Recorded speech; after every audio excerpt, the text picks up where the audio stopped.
The following live stream has been approved for appropriate audiences. It may contain occasional strong language and may not be suitable for younger or more sensitive viewers.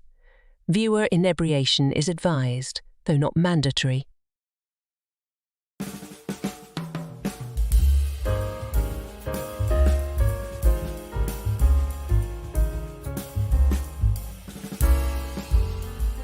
Good evening, happy Friday, and welcome to a very special last call. Tonight we are going to be talking about a very serious topic, men's mental health. Did you know that June is Men's Mental Health Month? I mean, before I brought it up. I know some other intersectional groups are louder and prouder, but it's the ones that suffer in silence that really need your compassion the most. We're going to be talking about that and more. So pull up a chair, join me in a drink or two, and let's talk about something crucial to not just half the population of the world, but the whole population of the world. We'll get started right after a brief primer.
Salud.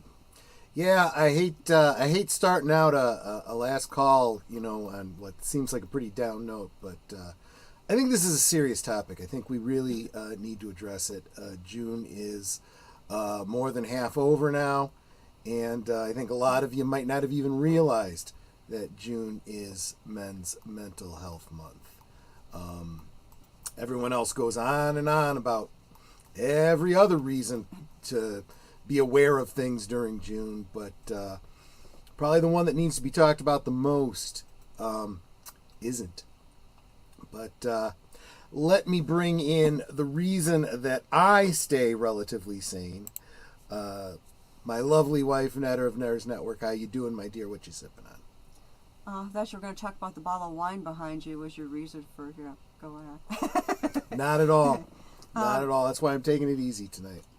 Yeah, it's like, I'm actually just drinking water right now, but I might switch to a Diet Dr. Pepper because I've had a day. Yes, you have. You want to fill everybody in? They've been thinking about you and praying for you. Okay. Well, first I want to, excuse me, I want to thank everyone who did pray for me, send well wishes, good thoughts, all that, good vibes, all that stuff my way. I think it helped. So the exam was 120 questions. You needed 8% or more to pass. I got 90 out of 120 correct, which unfortunately is only 75%. So I didn't pass, but I think I did pretty darn good. And my boss even said that she wasn't expecting people to pass. She just wanted us to go through the experience. But still, 90 out of 120 for something I know nothing about, I think I did pretty darn good. So thank you all so much. That was so encouraging, just seeing you guys in my chat last night, tell me I got this and all this and the prayers and well wishes and everything going my way. So thank you so much, because I don't know if I would have gotten that much without it. And Troy owes me ribs. He's getting them for me tomorrow. I am getting her ribs from a place by us called Mugs. Not a sponsorship, just she really likes them. They have the best ribs. They literally fall apart in your mouth. They really are good. It's supposed to be a ribs and pizza place. I'm not sure we've ever had pizza from there. Oh, I have. It's not that. It's not? No. Okay. Yeah. I'll stick to Rosati's. It's like, also not a sponsorship. It's like Domino's cardboard pizza. Absolutely. And speaking of men's mental health, one of the things we'll be talking about is the importance of friendships, close friendships, especially with other men. Here's one of my closest male friends. Well, thank you. Boomer. I appreciate that. How you One doing, day my we'll friend? have to meet face to face. Absolutely. That has to happen. Absolutely. But welcome everybody. Curtis Selby's. I'm doing okay. I got myself a Coke here because I got to get up early for work tomorrow. But I'll hang out here for the. We may even make this a shorter stream tonight. No, you don't have to. I mean, I could stay till a little past I may midnight. not go as long as usual. We'll just see where the conversation takes us. Curtis Selby, though, had a super chat for you. See that. And he makes a very important statement, because as much as older men are, and I'm not trying to discount what they go through, young men too also. Let's not. That's how you bring it up. Yeah. Okay, I'm starting to learn this. Thank you. That was very generous of you, Curtis Selby. Young men are really taking a mental beating these days. We are definitely going to be let's face it, that is the primary crux of what we're going to be talking about tonight. And thank you. That is very, very generous of you, my friend. I super appreciate the super chat. Let's go back to the beginning and say hi to everyone, starting with, of course, Connie Cleary, the bird woman of YouTube. Welcome. And by the way, Connie just kind of actually, not realizing she did, reminded me. I've updated my my description, my stock description in the down there, to make sure that I am including all of the Blue Wrenches as being part of the staff, as well as all my members. You are all listed down below. Thank you so much. And my regulars and my VIPs have had a chance to already see a video that I shared out to you guys exclusively, but all of you all will get to see it tonight. I have created a new closing credits to thank everybody who makes all of these streams happen. Wouldn't happen without the support you guys give me. So thank you so much. Curtis Selby, again, thank you again so much, my friend. And Enigma Severus. Okay, well, I'll just wait here on the chat bench. Well, yeah, wait until we get here. But thank you so much for hanging out and waiting for us. David Pensack, hello there, last call with Troy Petrelli. Let's test your mental abilities by blindfolding you and try to identify the bottles on the Carnarvon wagon. That would be a trick, because I gotta be honest with you, they change on a weekly basis. What's behind the bar over here? What's on the Carnarvon wagon upstairs? Netter would actually be a better one to tell me. In fact, I will do that. I will go, oh, I was going to have a whiskey drink tonight, but I'm out of whiskey. And she's like, no, you're not. And she'll go right to where it is, and she'll pull it out. And see? Oh, okay. Then I'll still say, echo that. Put this on my Binnies list. Let's see here. Bear with me. Big Al presents. Hello, my friends. Have a great stream. Yes. Salute. Thank you so much for being here, my friend. Sir Torrin Clegane. Good evening. Let's see. Salute to deleted scenes.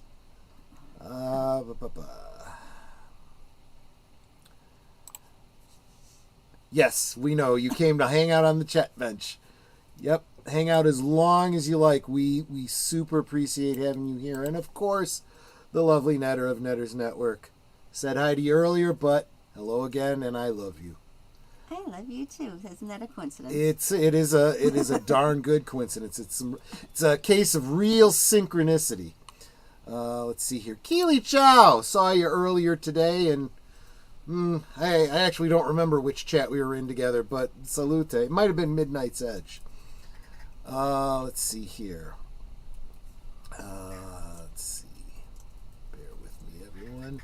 I think I'm caught up. So glad someone thinks the same thing about Domino's. Oh, you must have been talking about Domino's. Yeah, because I said it tastes like cardboard. So Sir Torrin says, that. And then I said, yeah, Domino's pizza is flat and tastes like cardboard, cheese and tomato paste on it. I honestly, I had it once when I was a kid. I've never Didn't liked care it. for Really? it. Somebody said that that's what a lot of people said. So they had someone in from marketing, and they, changed it around, and I still never went back. They have changed things over there, but I get it every so often. It's a go-to, but you know what I haven't had in a long time, and we got to maybe do this in the coming weeks. Little Caesars pizza. I was just talking about that. I said we usually get Rosati's or Little Caesars. They have the little they have commercials now. They have those little puffs you can buy for lunch, like they like these cupcakes that are like pepperoni and cheese in them. It's that sounds I pretty haven't cool. seen there advertised. Yeah, sounds like an Americanized version of a calzone, but probably But I guess you can get them just to go. You don't have to wait for them or anything. So thank you all for coming by. Yeah, so June is, among other things, Men's Mental Health Month. And let me get this out right now because if I had the opportunity, see, you guys know I got the monetization and all that, but it's the minimum level monetization. I don't make the AdSense. Right. And as a result, I still don't have to worry about, whether this is ad friendly or not, right? I'm sure YouTube's maybe looking a little closer at the channel than they were before, but the point is, you can turn on and off monetization on a specific stream if you, in regards to AdSense. I can't do that because, they're all still technically demonetized in regards to AdSense. Otherwise, I would have, demonetized this particular stream because I am not pulling any punches with the language. I am not talking around it. I will say this once, and you will never hear this phrase again tonight from me. Self-deletion. I am not using that phrase. I am not talking around things. I'm going to be direct. So that would get this stream demonetized if I was getting ad revenue, which I'm not. So Right. real quick, let me say hi to Matt Anui, who I saw just stepped in. And Big Al was thanking Deleted Scenes. They watched Star Crash this evening. I'm sure it was an awesome stream. I will have to catch that on the rewatch. Let's see here. And saying hi to each other. I super appreciate seeing you guys doing that. So I'm going to ask you again, Age of Boomer. How you doing today? Well, that's a loaded question, isn't it? I guess the Europeans don't like that question. Did you know that that's a very American thing? How you doing? Because I guess it's a very personal thing. It absolutely is. Today I'm doing okay. I'll say that. Yeah. Okay. I think I can say there that you go. honestly. Okay. There you go. And you mean it honestly. Yes. So, Am I doing okay every day? Not necessarily. Some days I feel down in the dumps. I usually try to write myself. You know, sometimes I have to think about why I'm down in the dumps and I have to write myself. But, you know, I get, especially these days with men too, especially with the young men, it's probably, especially not with algorithms and other things that does not help. That's Yes. absolutely true. It's probably, they're probably not doing so hot. You say you realize and you have to write yourself. What kinds of ways do you go about that? What do you do to pick yourself up? Oh wow. Okay, let me think about this for a minute. Well, I think I'll think about why I'm upset, and then it doesn't necessarily have a solution, but maybe I'll try to do something constructive. Like today, I worked on the good old days for Sunday, so I got that out of the way because I'm going to be meeting a friend on Sunday, so. I want to get some of that stuff out of the way. But yeah, I don't know. I hate to say this. I mean, we talk a lot about on this channel the whole geek hobbies thing, right?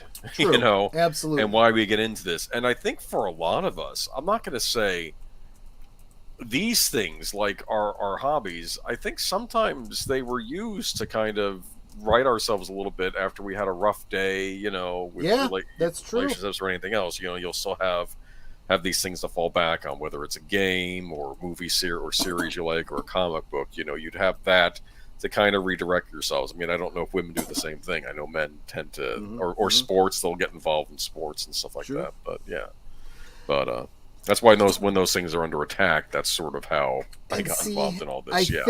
I think you hit on something very, very clever there. There is clearly in the West right now this huge push, and it's been creeping up on us for over a generation, maybe the past 2 generations. But real quick, let me say hi to Logical Spark. Welcome. Good to see you, my friend. Geekdom used to be a secure safety net, but not anymore. And that's what I was about to point out. You're absolutely right. Our pop culture is our refuge, right? And what is under attack?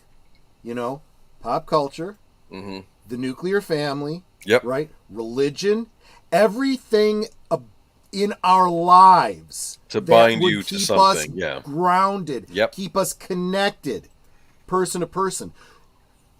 Neo-Marxism, Marxism in general, is about destroying relationships, dividing people, making them feel insecure, that there is nowhere they can turn to except what? The state, right? Yeah. It is literally cult mentality. Anyone who knows how cults work, a cult gets you by yourself, tells you you gotta separate from your family. Your family doesn't understand you. Your friends, they don't understand you. Only we can help you. Give over all of your money to us. Give over your children to us. right? And don't read those books. Don't watch those movies, right? Only the things we approve of, right? So that's the kind of war we've got going on right now. And it's literally in every corner of life right now. And who is the cornerstone they want to bring down? The men, right? Yeah. The men that would stand up, the men that would lead, the men that would fight. Oh, yes. This reminds me of an episode of Millennium. One of the few recurring villains on that show was a woman named Lucy Butler, who probably wasn't a woman at all. It was probably something more demonic. Okay. Yeah. But in one episode, she kidnaps this guy and this teenager, and she throws him in a cell, and she keeps playing this horrible, like, elevator style music. And there are other boys in there too. And they don't know why she's doing this. And what she's trying to do, she's trying to demoralize future leaders. For instance, this kid, he wasn't necessarily the best student, not a genius, probably, but he stayed with his dad instead of going away with his rich mom because his dad probably needed him more. So that's why he wanted to give him the choice. Basically, he had certain moral qualities, certain leadership qualities that would be good maybe in a future crisis. So she was trying to take all of these future leaders and demoralize them. And that kind of reminds me of what you're talking about here. Absolutely. Yeah. Thank you, and welcome, Final Fantasy fan 012. Yes, you're absolutely right. They go for the father first, take him out, then the mother. Well, actually, it's not even quite that. It's far more on all fronts. They've taken over our schools, so they're going after the kids, right? And they're telling these kids, if your parents don't understand you, if they don't listen to you, we will. Don't tell them. Hide this from them. Yep. Don't tell them what we're teaching you. This is why the homeschooling stuff that happened over the past 4 years has been so crucial, allowing parents to see what their kids are being taught. It was a huge misstep on their part, but they go after the kids. Make sure they have a special story day with special people to convince them that a certain way of life is good. What way of life is good? The kind that doesn't lead to procreation. The kind that keeps you separated. Yep. The kind that forces you to take other people's children because you won't be able to have any of your own. See? I talked very vaguely about it Monday on my belated Father's Day stream. Fathers used to be my three sons. Father Knows Best, Andy Griffith. Now it's Homer Simpson, American Dad, and Family Guy. Yeah, you're not too far from wrong. Look, I would go even further back. I would say Married with Children. I mean, depicting the father as the buffoon, right? Right. And it's also the whole what was I going to say? I just had a Biden moment. Sorry, guys. Well, I want to bring a point too. It's not even just fathers. It's also about men in the community maybe helping out someone younger. Now, of course, there's now a big stigma against that, but. Yeah, I remember when I did teach briefly, I did have a young man in one of my classes who unfortunately his father passed away right at the beginning of the semester. So whenever he wanted to, I would let him come to my office and we could just talk. It didn't have to be anything in particular, but if he wanted to talk, just to talk. And I don't know if that helped him, but we did that for a little while.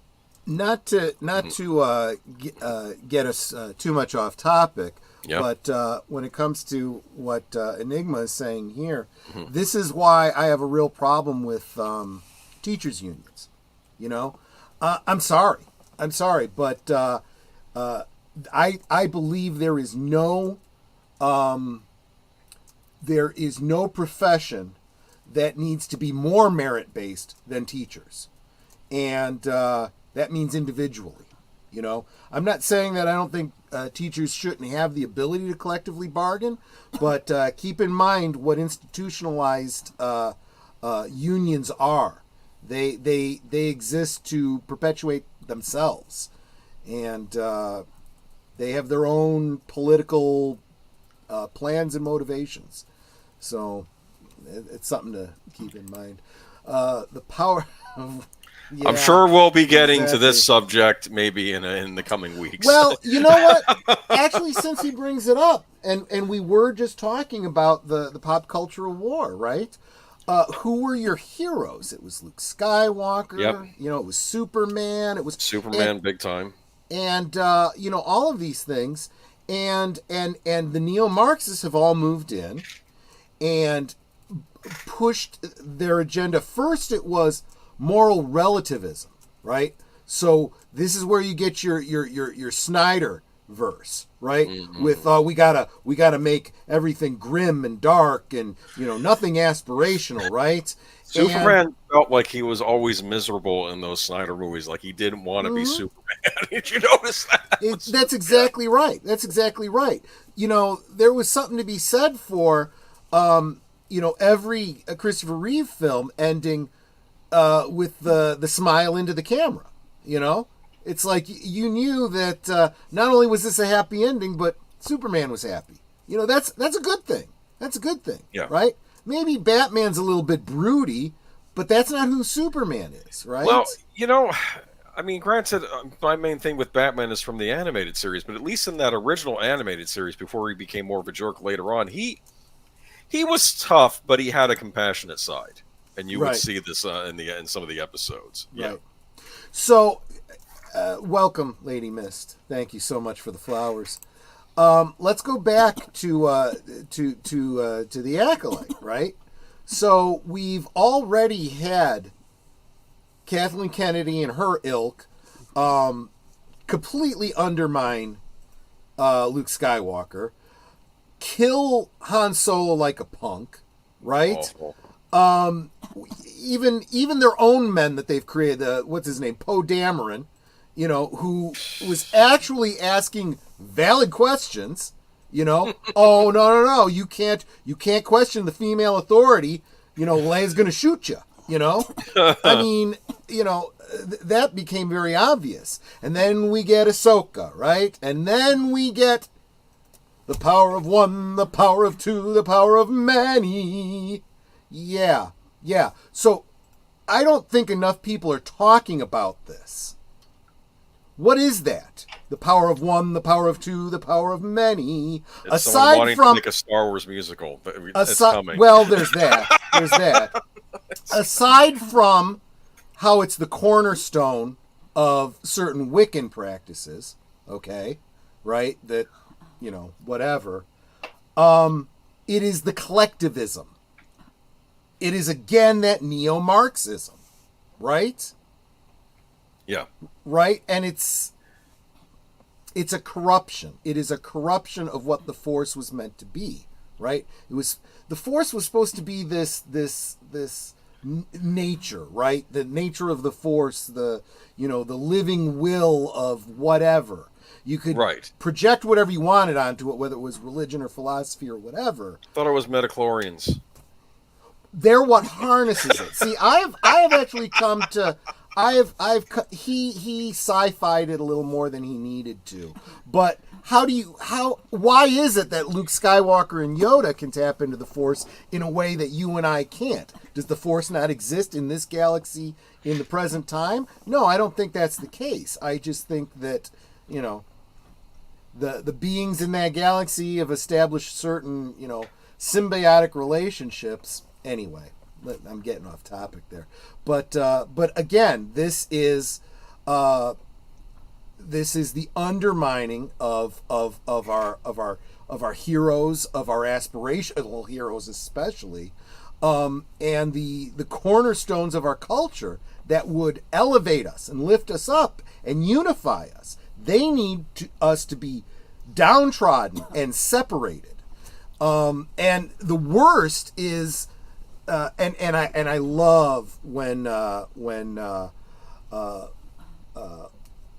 Leslie, the Weinstein facilitator, comes out and says, that's very reductionist to say because they're witches, they're all lesbians. I'm sorry. Do any of them have any relationships with men? The two, head females of that sect were clearly in a lesbian relationship. They had children together using the Force. So now they don't even need men to have children. It is literally a lesbian's wet dream. Don't try to gaslight me, bitch. Just saying. Just saying. Sorry, guys, I have fallen behind on the comments, but I did want to get to that one point because Geek Flag brought it up. We should have Fanzine on again sometime. He probably has some good stuff to say about this. Yeah, absolutely true. As far as I know, they haven't touched Goliath. My hero stands tall. There you go. Goliath was from Marvel. I think in the MCU he was Lawrence Fishburne's character, right? Don't know. I didn't. They alluded to it like he was part of the Goliath project. So I assumed like back in the day, like when the original Ant-Man, maybe he was doing stuff with the stuff too. This is exactly what I was talking about. Nate is specifically talking about that moral relativism that I was talking about. There is no such thing as a gray Jedi. There is. Some fans came up with it, and George Lucas himself said they do not exist. Yeah. He was very much about the dichotomy. There's the good and the bad. There's the protectors and the selfish. And that's very telling when you have Leslie Headcase coming out and saying, I identify as Sith. Okay, I know who you are. I know what you are. You're selfish. You're all about yourself and your desires. You don't care about anyone else. No problem. Point taken. I think the movies I have resonated with more than anything are movies which have strong moral compasses. Man on Fire, as an example. I was working on a PhD in this area before 2020 hit. Look, I think that bears out in what films are well received by audiences. People want to be uplifted. This is the history of Hollywood. They want to be entertained, yes. People always, I want to be entertained. But more than that, if you're honest with yourself, you want to be inspired. Yes. You want to be inspired. What movies really inspired you? The original Star Wars inspired me when I was 4. Absolutely right. I wanted to be a Jedi, Well, I just thought it was cool with the. As I got older, I wanted to be a TIE fighter pilot, but I wanted to be a TIE fighter pilot that abandoned and defected over to the rebellion, like Wedge Antilles. Apologies, Satoran. He was talking Goliath from the series Gargoyles. Oh, gotcha. A great animated series that I'm shocked Disney allowed to get made even back in the day. They almost gave the creator free reign. Yeah. Excellent series. I'm surprised they didn't try integrating that into the MC. I want to point out something that a Final Fantasy fan says. Moral relativism, despite the fact that morality is universal. Now, the moral relativists would come back and say, no, it's not. Animals, for example, don't, have a morality. It's just nature. It's whatever, it's a very selfish kind of thing, right? Survival of the fittest, all that kind of stuff. That's not true.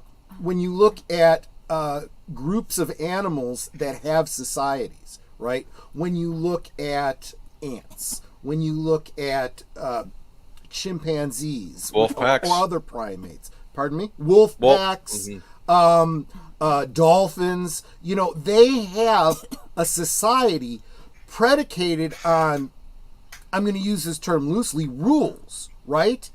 why are, and they're going to say, well, that's instinct. How does instinct come about except natural selection? If you can't live by societal rules, you can't be part of the society. You die. You do not procreate. That's what they're trying to do. They're trying to break up the society so you don't procreate. Only they procreate. See? That's the whole plan. I don't know. One power too many. Have you noticed that many audiences resonate more with the first, the one last moral hero standing against overwhelming odds? The 300, The Last Samurai, Endgame, and Luke. Yeah, absolutely. Robin Hood. Absolutely. Robin Hood. Absolutely. Luke is a great, let's, as long as we're on the, the Star Wars train, let's talk about Luke again, right? Luke went and purposely turned himself in to the Empire, right? Because a couple reasons. One, he said on the way down, Vader can sense when I'm here. He because of the Force. I am a danger to you. I should not be here. I am more of a hurt than a help to you. So I should go. Where should I go? I'm going to go to my father. Once he's found me, he stops looking, right? Mm-hmm. And I will either save him or die trying. And he says this directly to the Emperor. He is completely prepared to die on that Death Star because he has faith that his friends are going to destroy the Death Star. And if he's still on it when it blows, oh well. Mm-hmm. He died trying to save his father. Yeah. And he ends up succeeding. His father realizes that. That act of self-sacrifice, that declared act of self-sacrifice, is churning on him. He's already conflicted. You get it from Luke's perspective because he senses it in the Force, but, that's because there's no way for the audience to sense it in the Force. They have to have it somehow in dialogue for us to get that point of the story. He says, I feel the conflict in you. Well, where is that conflict coming from? It's, I lost my wife. Now I find out that I have kids. My son is right here in front of me. I don't want to bring him to the Emperor, right? But he's weak. He's being a bit of a beta. He still hasn't grown up. Yeah, he's still submitting to authority, right? And he's struggling through this whole thing. I believe that when his father says, or when his son says to him, you're wrong. You're gonna die, just as I am.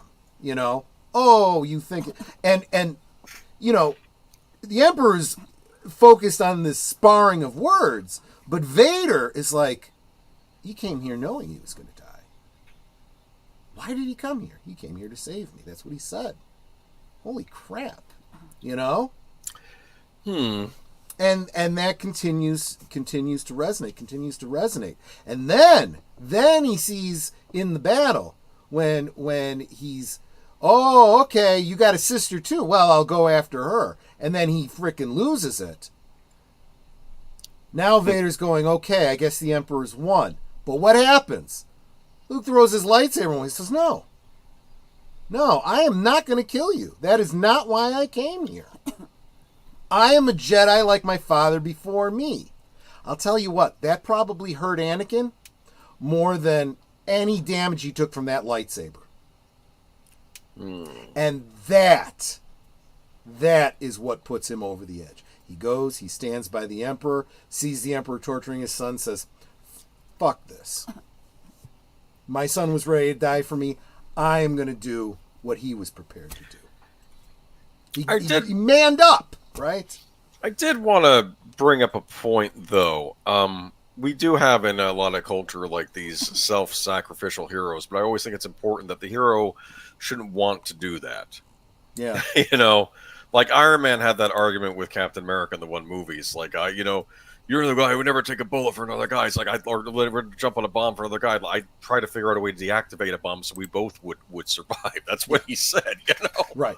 Which well, I mean, and this is what this is what I've always said about that stupidity in the Superman. What is it, Man of Steel?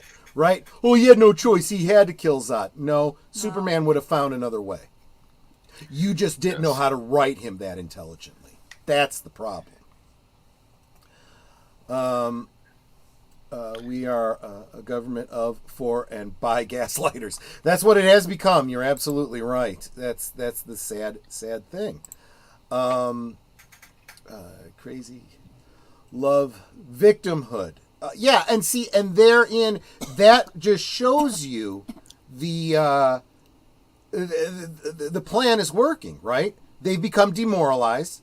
They become hopeless. They become victimized, and they don't see any way out of it.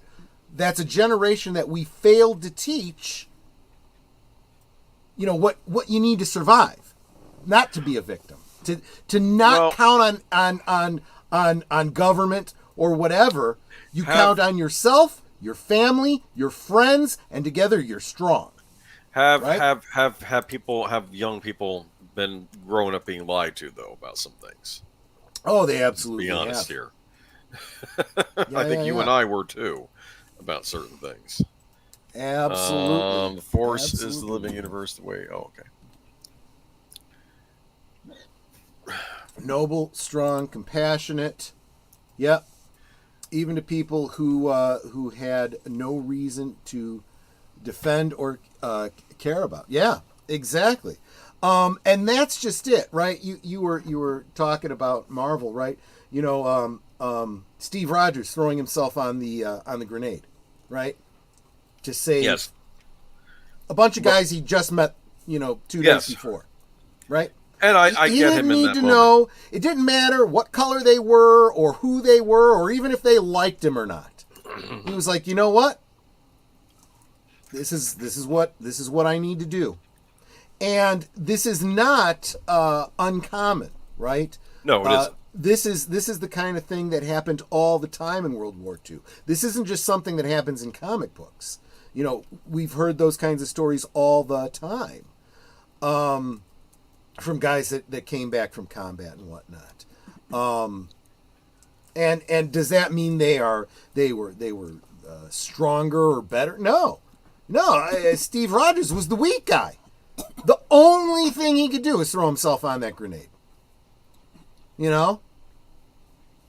And he was so confused when it didn't blow up. Oh, wait, was this a test or something? Yes. And then Tommy Lee Jones said he was still too skinny. Right. Yes. Yeah. Well, he would have been a lot skinnier if that hadn't. My go-to for this topic is C.S. Lewis's The Abolition of Man. I should read that. Thank you. And check out the Screw Tape letters too. Yeah, that I know of. In fact, we have a graphic novel of that in the library. You can definitely see the Screw Tape letters playing out in real time in this generation. I have yet to get through the entire book. I've gotten about, I don't know, maybe quarter to halfway through, and it's like I'll put it down and then not pick it up for like another 2-3 years. Yeah. And then it's like I'll start trying to read it again, and it's like, okay, I don't know what it is about that book, but I have a hard time reading it. And I love to read. I would read it as, because keep in mind it's a dialogue between a demon and his Uncle Screwtape. Yes, I know. So take it 2 at a time. Take one letter and then the next, and then put it aside for a while. But it's like every time I read one of them, I'm sitting there going, no. Yep. And that's exactly the reaction. And I get outraged, and it's like, and I think that's why I keep putting it down, because it's ticking me off. I'm going to have a Diet Dr. Pepper now, so I'm switching my drinks. Go for it. Darth Plato, welcome. Relativism is false. Absolutely. And I love the fact that you have the Adam West era Batgirl as your icon. That is just absolutely brilliant. Talk about Batman as an aspirational hero. It was over the top, but there was a whole generation of kids that loved that Batman. But yeah. Well, I don't know. It's like I don't know. Do you think us being taught not to have other men to look forward to? I mean, look up to. I mean, That's absolutely true. Someone whether they're pointed out on fictional in social real media, life. you've got the two the diverse twins in the Acolyte, right? Two African American. Well, they're not African American, right? Because they're not American. They're two black girls, right? No father. Think about that for a second. Yep, absolutely true. Yeah. Let's see. Oh, and PJ, welcome. Saying hi, but he said he was going to be away from the keyboard. He may be back. I don't know. Oh, Curtis Selby has a question. Why should the citizen be happy? Did you already get that one? Well, maybe you're not there yet. Okay, I sorry. probably haven't gotten there yet. All right. Bear with me. No, take your time. Society, literally.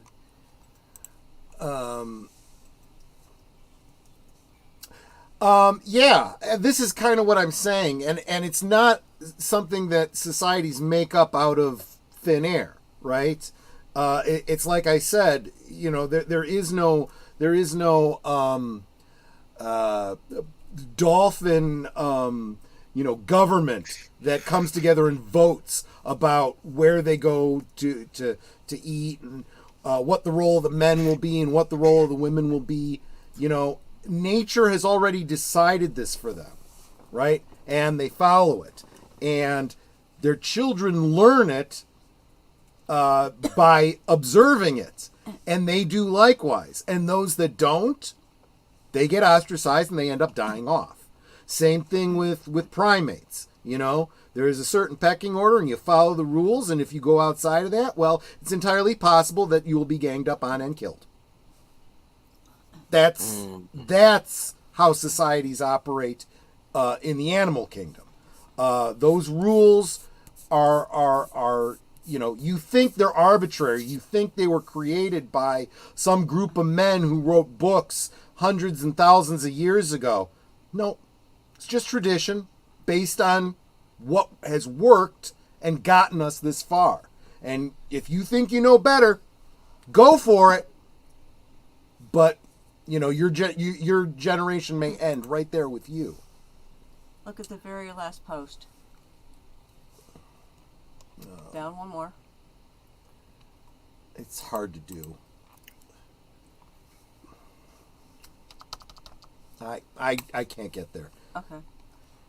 Geek Flag, what Nate said, when I was 12, one day I came home and told my dad about something that happened that day at school. Two boys beat up a smaller boy. The first thing my dad asked me is, what did you do? Mm-hmm. What did you do? Absolutely right. And if you said nothing, I bet your dad would have said, I'm ashamed. Wasn't there a scene in Spider-Man 2 where he sees two guys beating up another guy in an alley, but this was when he had he lost his powers and had given up, but he was almost going to spring into action, and he realized, well, he didn't have his power, yeah. Darth Plato makes a great point. Is it wrong to torture babies for fun because society says so, or is it wrong to torture babies for fun in a society because it's wrong? I will, why is it wrong?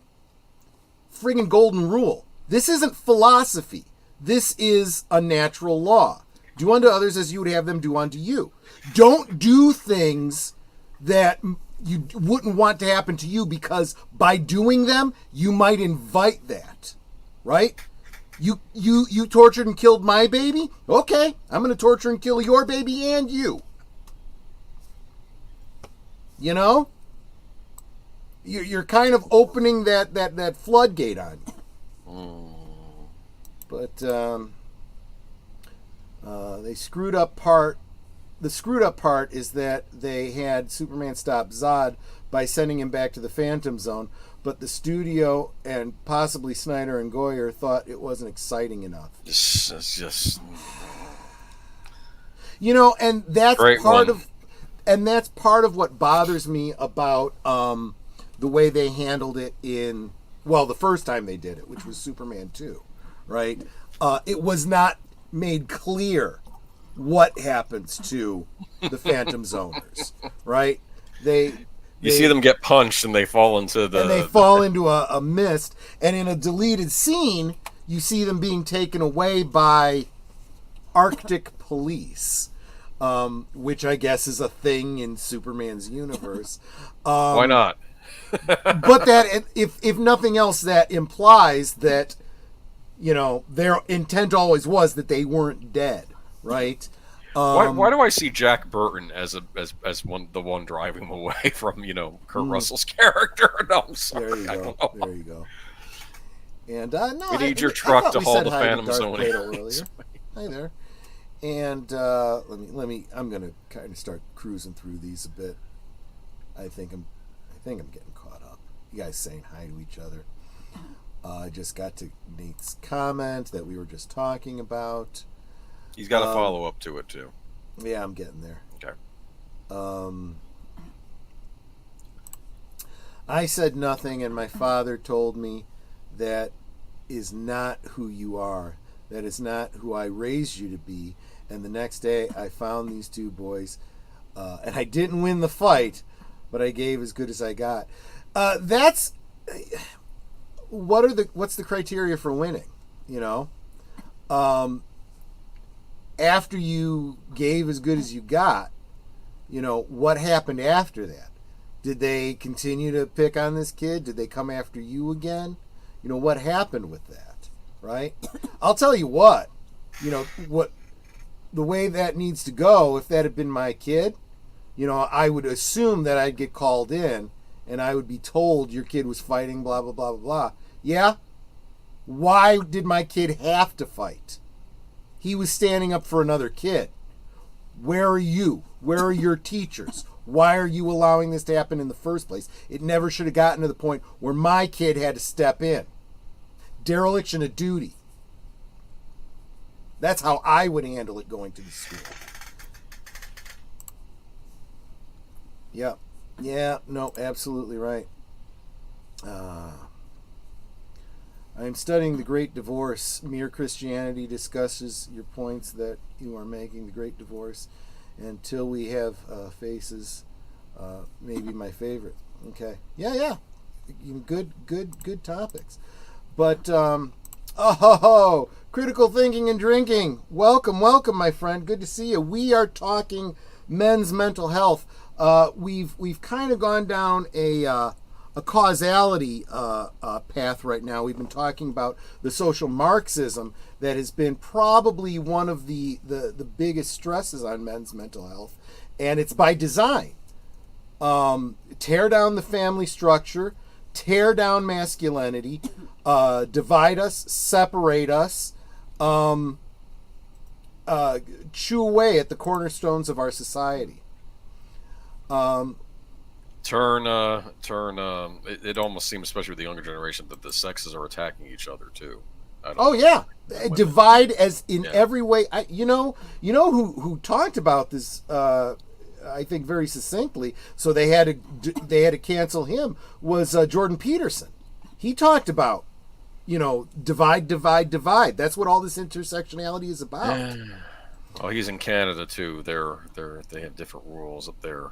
And what's interesting is I do find now that a lot of the intersectional groups are starting to catch on.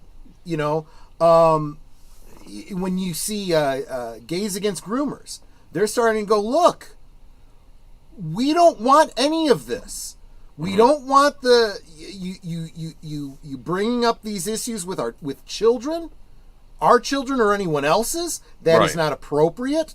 Yeah, it's being a predator. They don't want to be associated what with I do with my significant other is really none of anybody's business, And it's we've come so far, and now you've taken it away. That's why a lot of women are starting to come out against the fourth wave feminism and saying, no, you don't speak for me, And that kind of brings us back to the point I was getting at. There's a good deal that I've been seeing on, and I'm sure the algorithm drives it. It's my interest. and the AI figures it out and starts pushing it to me. So that's fine, because I'm seeing the things that I want to see.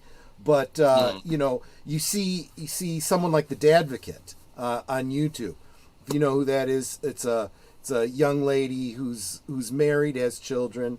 She started out on TikTok, and then started taking her videos to YouTube Shorts and then putting them together in compilations. She started out by mansplaining women to men and women-splaining men to women.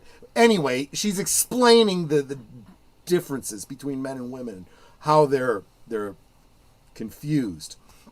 And a lot of what she was doing was reacting to these women on TikTok that were boyfriend and husband shaming and all this kind of stuff. And her usual, you know, bottom line on that stuff is, and then you ladies wonder why you can't find decent men and why, you know, men are walking away, and, you know, because you know, because, you know, you have taught them that if they try to, you know, be a certain way, or they try to be open, or they try to be vulnerable, you will use that against them, you know? And it really does come from this sense of entitlement, this fourth wave feminism. Men are bad, it's toxic, it's this and that. Well, okay, this is the world you're creating for yourself. And there's a lot of women like the Dadvocate that are coming out and saying, wait a minute. Mm-hmm. I love my husband. I love so many things about him. I don't want him to change. I don't want this to be his reality. I'm raising boys. I don't want them to live in that kind of reality. My dad was a great dad. You know, I don't hate him. You know, my brother, you know, women have men in their lives that they don't want to see tortured. The reality is, if you don't, then you're the problem. You're the ist, you know.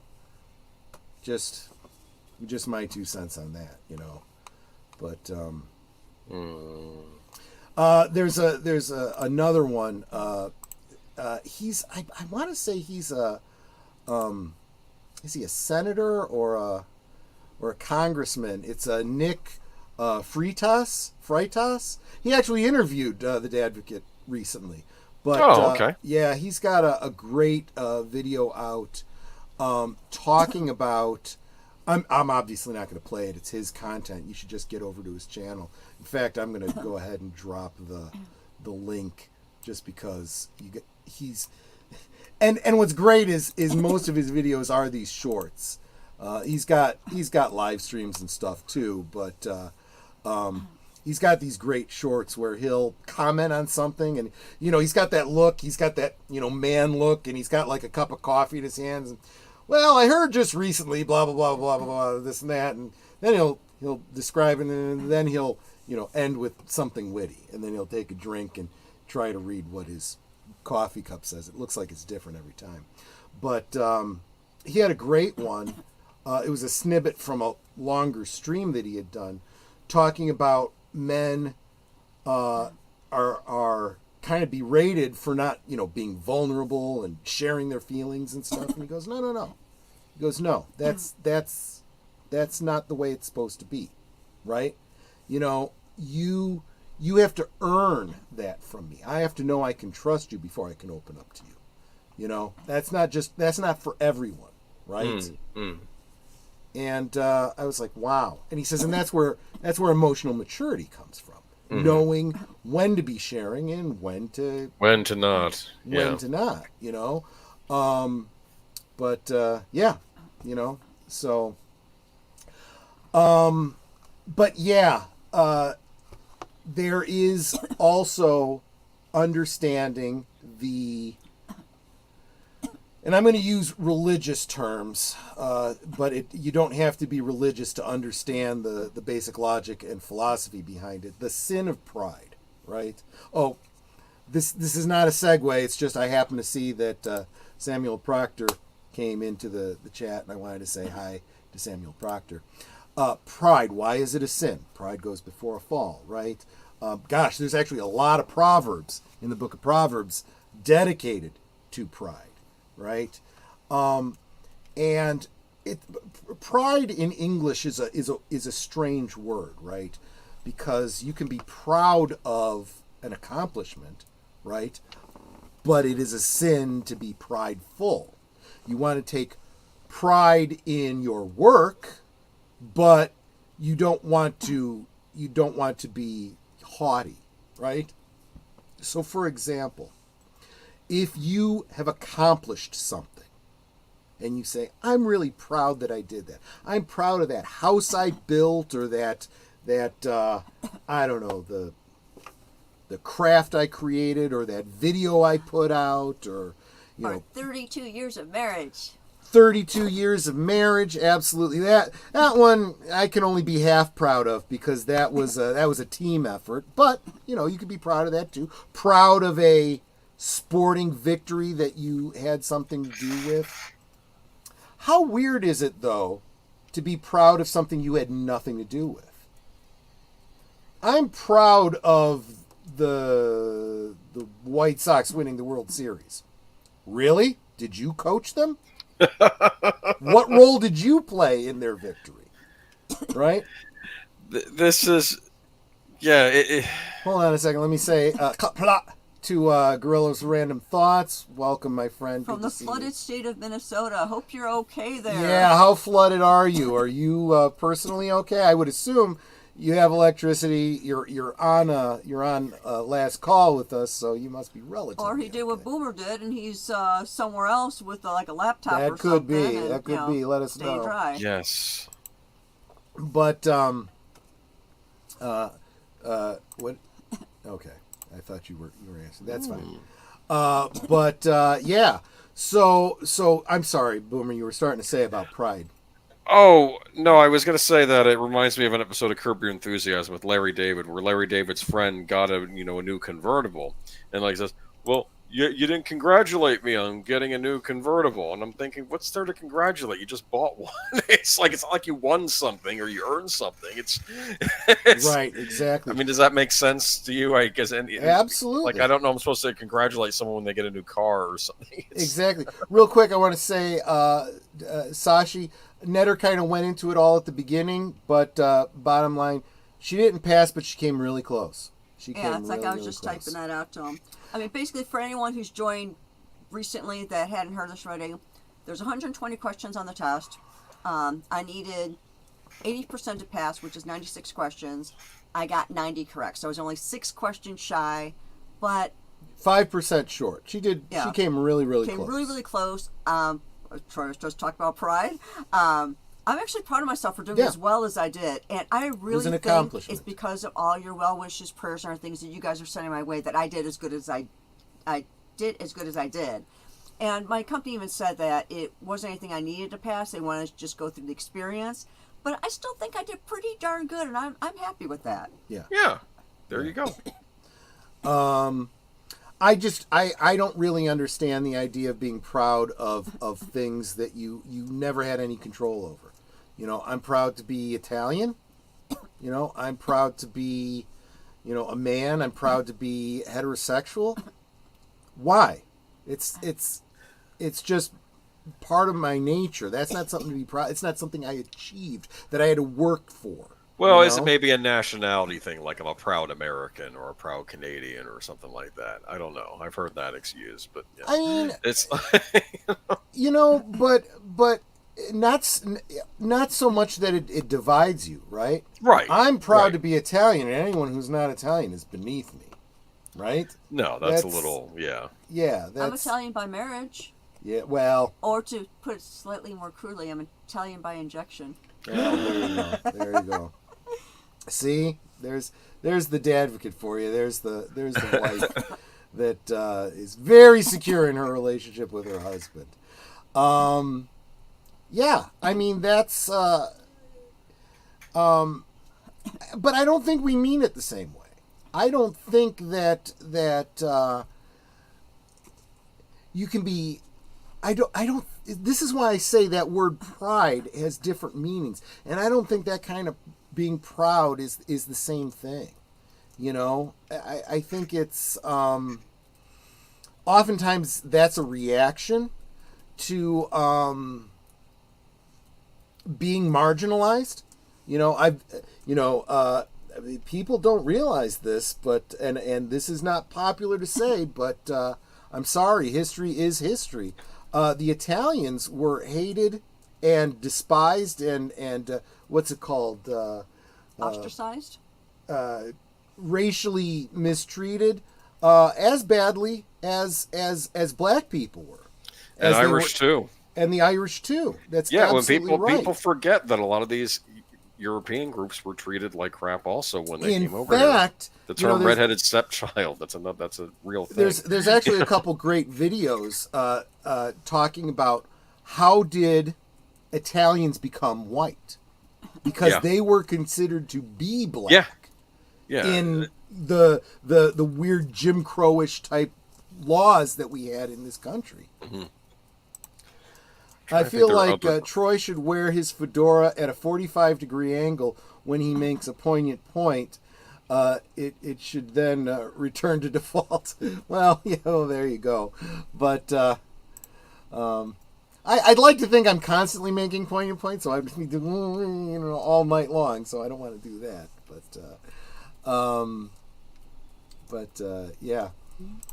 An Italian was lynched in the Deep South over attending white school. Yeah.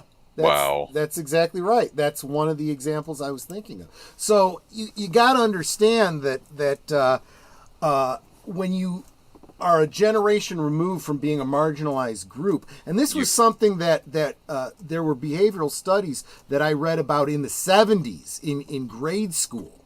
Basically, they were teaching us not to be racist, right?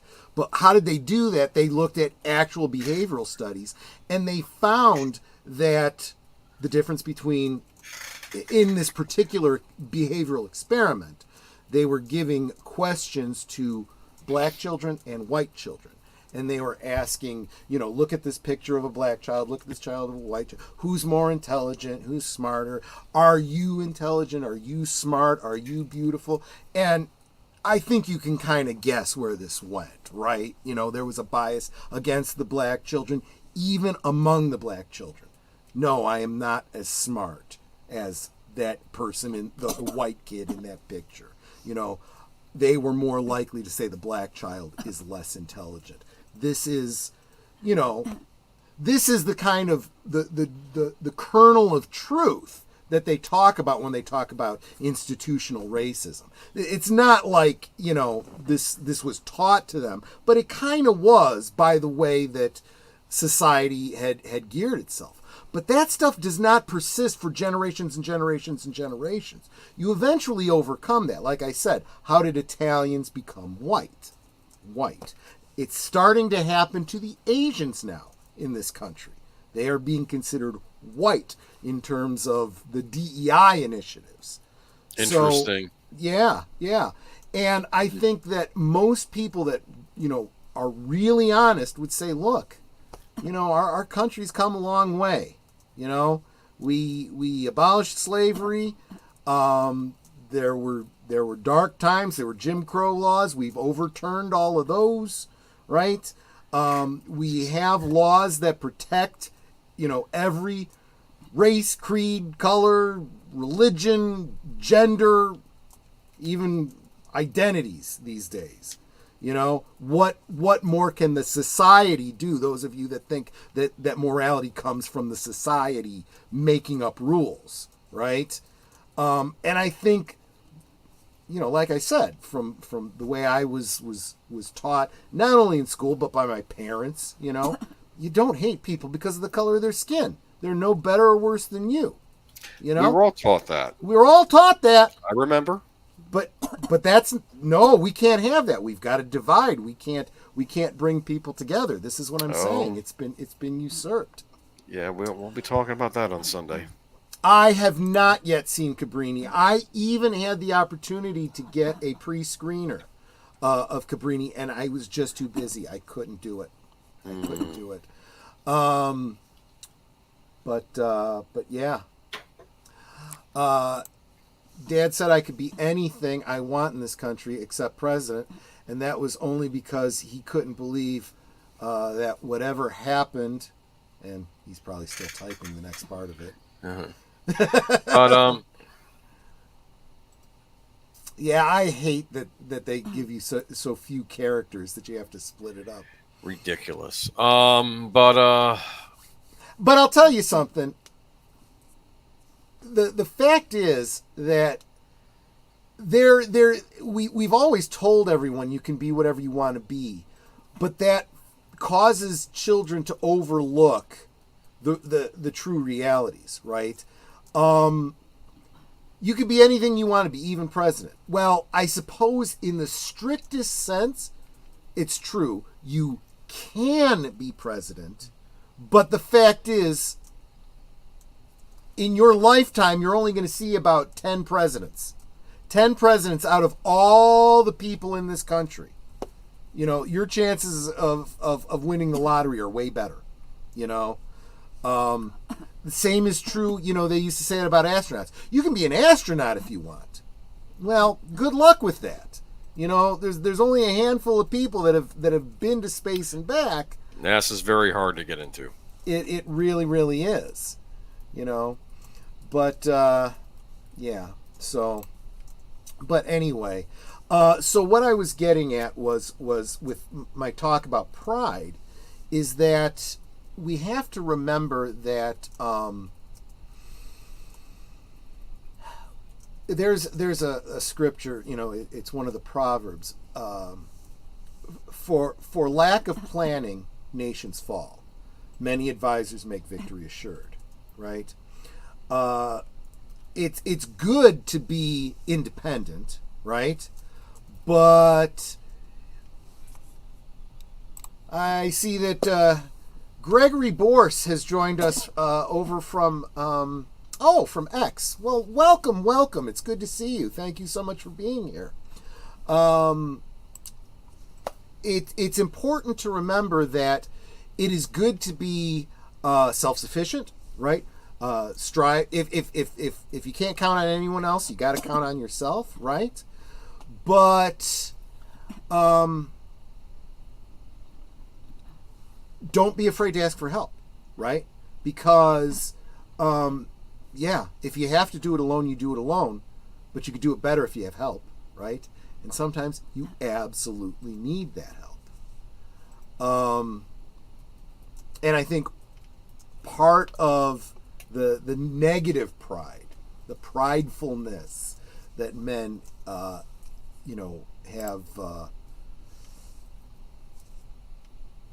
taught to them,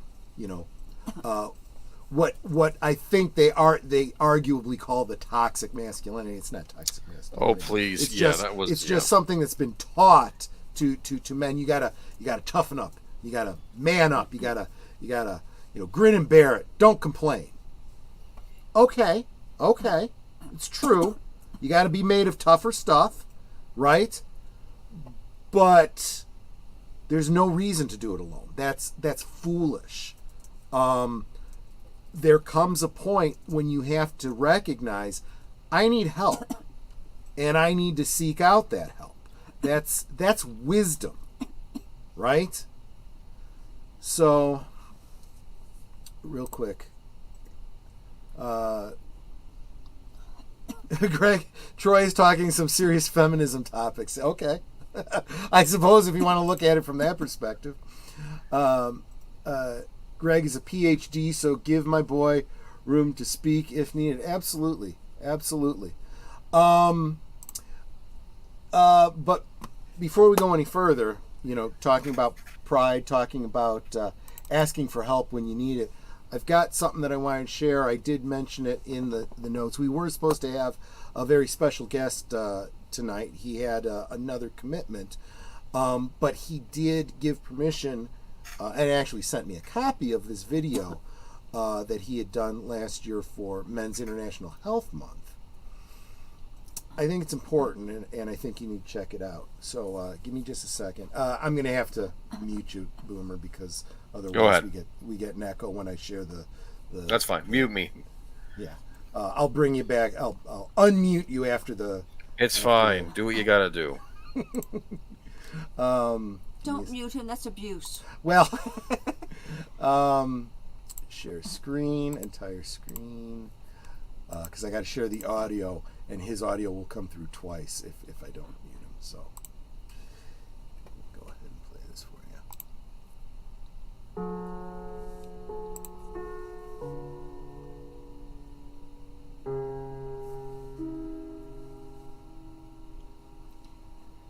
My name is Tony Roberts, and I've spent the last decade living and working in Port Hedland in the mining industry.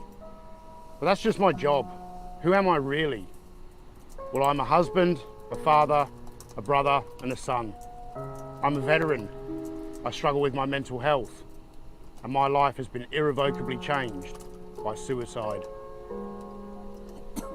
My experiences in Iraq have had a tremendously negative effect on my mental health. I've lost friends in some of the most traumatic circumstances you can imagine, but not all of them were lost through enemy action. My friend Paul, he was a proud Welshman. He played guitar, he was a singer, he was a damn good rugby player. He was the medic on my team, and he was a good friend. At this particular time, we were operating out of southern Iraq. And like most of the guys did, of an evening, guys would get their running gear on and they would go running within the relatively safe perimeter of the base. On this particular day, Paul came past my room, told me he was going for a run, and he left around 5 p.m. By 7 p.m, when he hadn't returned, I started to get very concerned. I went round to Paul's room to see if he'd gotten back. He wasn't there. Started asking other members of the team if they'd seen Paul. Almost 2 days after Paul went missing, I went for a drive to the rifle range, which was on the far side of the airfield at this airbase. I got out of the vehicle at the range, and I just had this sense that something wasn't right. Paul had gone for a run all the way around the other side of the airfield to this rifle range. Sat down inside a portaloo, locked the door, took the pistol out of his bum bag, put the pistol in his mouth.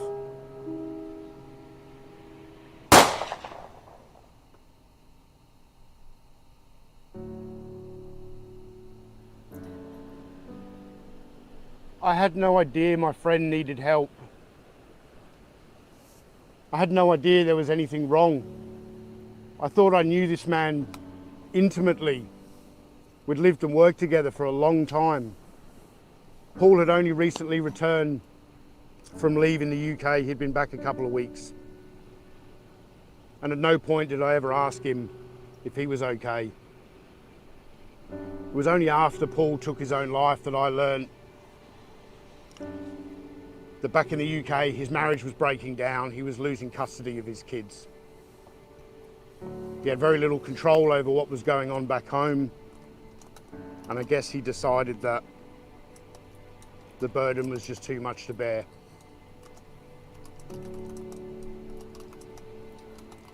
This was 14 years ago, and I still think about Paul every day.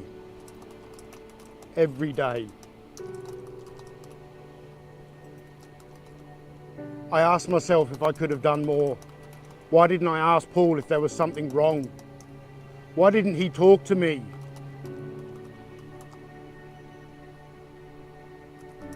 When we talk to people about how we're feeling, when we share that burden with others, sometimes those oppressive, unbearable thoughts can be somewhat diluted through conversation. If you're feeling that way, reach out to a friend, reach out to a professional, reach out to a family member, reach out to somebody, reach out to a stranger. 12 years ago, I left Iraq, and I naively thought that my war was over. What I didn't realize is that I was about to start fighting another war against male suicide. I lost a lot of good friends in Iraq in some horrendous circumstances. But what I didn't know is that I would lose twice as many in the decade since. through suicide. Just 3 months ago, my friend John succumbed to his demons and he took his own life. Suicide, particularly male suicide, is a national crisis and we need to do more. 3 out of every 4 suicides are men. It is the largest killer of men under the age of 45. This year I'm supporting the Movember Foundation by making a commitment to sharing my personal story of suicide. Because by sharing our stories, we can help stop men dying too young. Suicide can no longer be a taboo subject. As hard as it is to talk about, we must talk about it. If you're someone in crisis, please reach out for help, because none of us have to shoulder the burden of despair alone.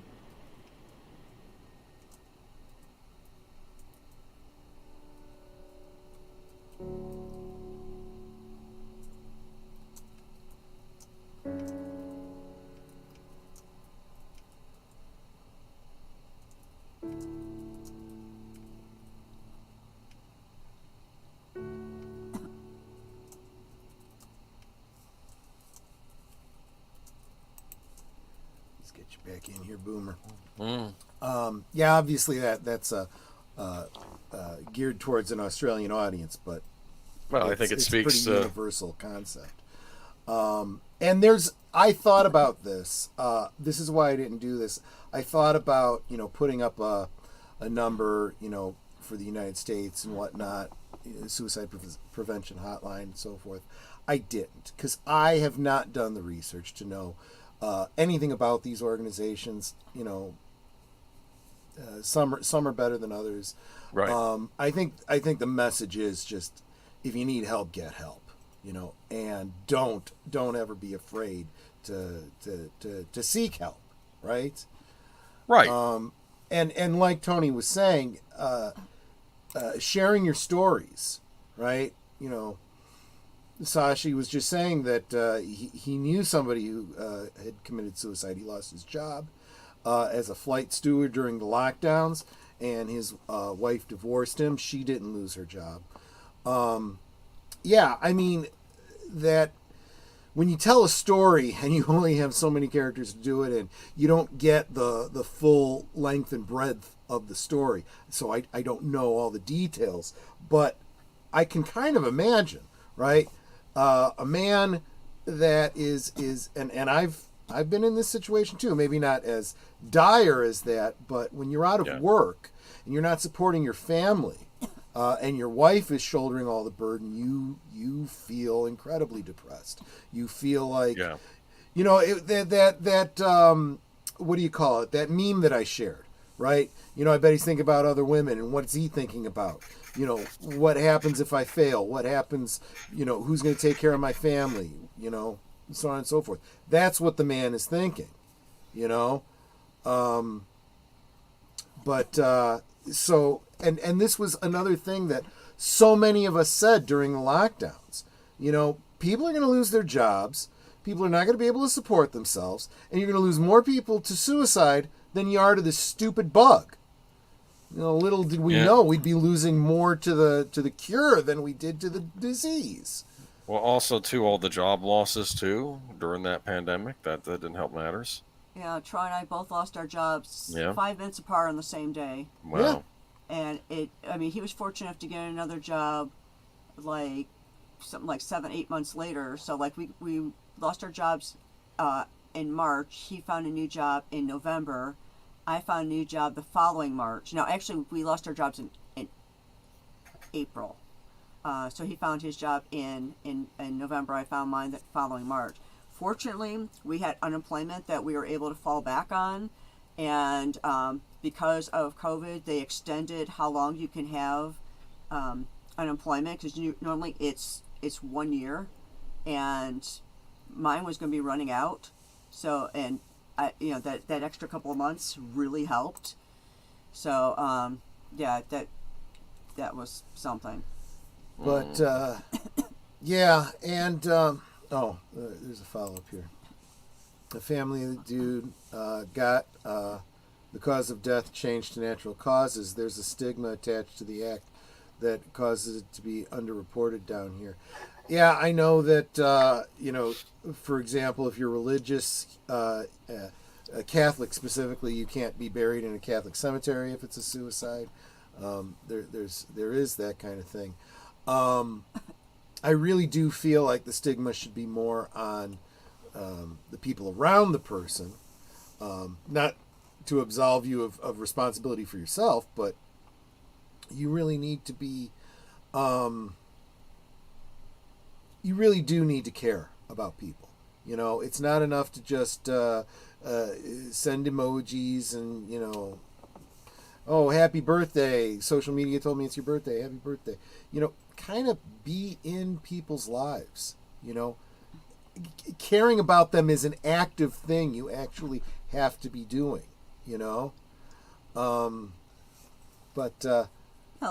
Okay, we have people that Thank you, drinking. They have right now bad weather. There's been lots of bad rainstorms. And it's like, hey, how you doing? Do you need anything? Thank you.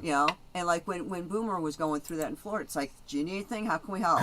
Right. Same thing. It's like we are concerned for us. When I say you guys are family, I'm not just saying that to say it. You guys are family. So if I find out that you're sick, and a lot of times people are like, hey, I'm not feeling so great tonight. I'm just going to kind of listen or whatever. It's like, feel better, and hey, try this to make yourself feel better. Like if people have bad headaches, I tell them put a cold pack on the back of your neck. That really helps. And here's my cough cure and all that sort of thing, because we do care about you. We want to make sure you're okay. Mm-hmm. Okay, I think I'm missing part of the story in the beginning here. Lost my job, worked at Chili's to become a teacher. I'm assuming that means while studying to be a teacher, you were working at Chili's, because I'm not otherwise seeing the connection between working at Chili's and becoming a teacher. I do have a living motivation, which I put my trust in, but the word to encourage is don't let the world get the better of you. Fight back. Absolutely. And like I'm saying, and use every weapon at your disposal. Sometimes the weapon is, your right-hand man, right? In my case, it's that beautiful woman sitting directly across from me. That's why we're both armed. I know that she would literally have my back. No man is an island, right? There you go. Well, they shouldn't have to be anyway. Yeah, it's like okay. Troy had been in the hospital a couple years back for some surgery, and I was there in the hospital with him the entire time that he was there. I insisted on staying, and whenever one of the nurses would come in and like he had to have blood drawn, and they'd start poking him, it's like, no, all you're doing is hurting him. Stop trying to get blood out of the arm with all the bruises and go to someplace fresh. Take it out of the side of his hand, take it out of his big toe. I don't care, but you're not going to stab him in the arm anymore. And they would just look at him like, do it. You're not touching my husband. I'm small, but I'm feisty, and I always have his back. And I was scaring these nurses to the point where they're like, oh, let's get the other phlebotomist. And you're like, yeah, you do that because you're not touching him. You don't know what you're doing. I get it now, Enigma. Okay. That makes sense. I figured it was something like that.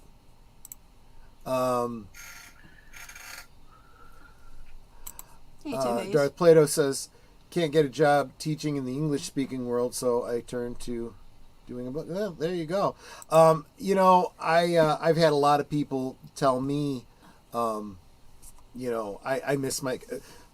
I've had a lot of people tell me I've missed a bunch of different callings. I've had people tell me I missed my calling, I should have been a lawyer. I've had other people say I missed my calling, I should have been a teacher, particularly a history teacher. As I look at the world as it is now, I'm glad I did not go into those professions. But I do want people to remember that you can educate yourself. You don't need to get certified and go get a job in a specific area that you have an interest in learning about, right? You can learn about the law, you can learn about your rights, without becoming a lawyer, right? You don't have to be a practicing lawyer. If you just have an interest in history, learn history. That's especially easy these days with YouTube and so many other options available to you. And your But, public library. Yeah, exactly. Exactly. It's all in books. But books are things that we used to read before the internet. They were written on paper and they were bound between two hardcovers, and you'd open them up and you'd read the words there. People still read them. They're just all written by James Patterson. Yeah, Sorry, I'm there you being go, a joke there you because go. I'm just kidding. And now Darth Plato saying you lost your calling in being a pool hustler. Oh, funny you should say that. I think I've told this story. I spent more time in the commons area in college playing pool than I did going to classes. Me and a buddy named Darren, we used to blow off class to go play pool all the time. So you're right, I could have become a pool hustler. Oh, and about 4 blocks away from the university, I went to DePaul University, just down the street, down Fullerton Avenue, was a pool hall where The Color of Money was filmed. Oh. Yeah, it even said, it had a picture of Paul Newman and Jackie Gleason, like painted on the sign. And it was, it said, Color of Money was filmed here. Hey, yeah. I'm sure that brings people in to check it out. I would imagine, yeah. Yeah, go ahead. No, I was just gonna say though, we were talking about Walking Back Cotter on Sunday. I hate this. I don't want to say culture influenced everything, but think about that show. How he would talk. Every episode was him talking to the young men on that show. Trying to set them right, and he wasn't always right either. Like he would admit if he made a mistake. But I don't know.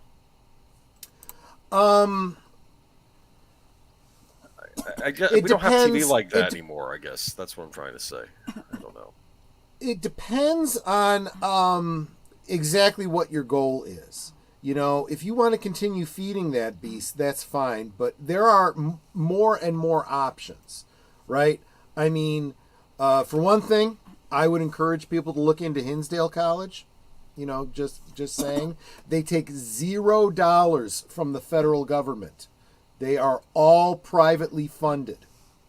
So they are not beholden to any push from the government. They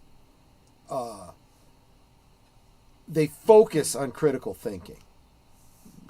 Probably you could argue a conservative bent, but unfortunately I think conservatism has just come to mean, critical thinking. I mean, but keep in mind that you don't have to go to an Ivy League school. You know what? I'm gonna get off on a tangent here, but I have a thing or two to say about the whole concept of licensure. That you have to have a license and you've got to be blessed by the government to be a teacher, to be a doctor, to be a lawyer. I have real issues with that. It becomes a power structure to just keep people out and force them to do what the establishment wants them to do.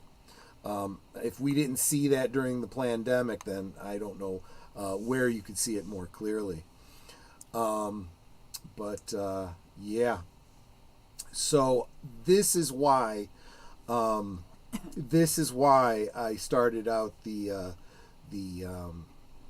and I think you knew this when I was saying it. This is why I started out the stream asking you, Boomer, how you're doing.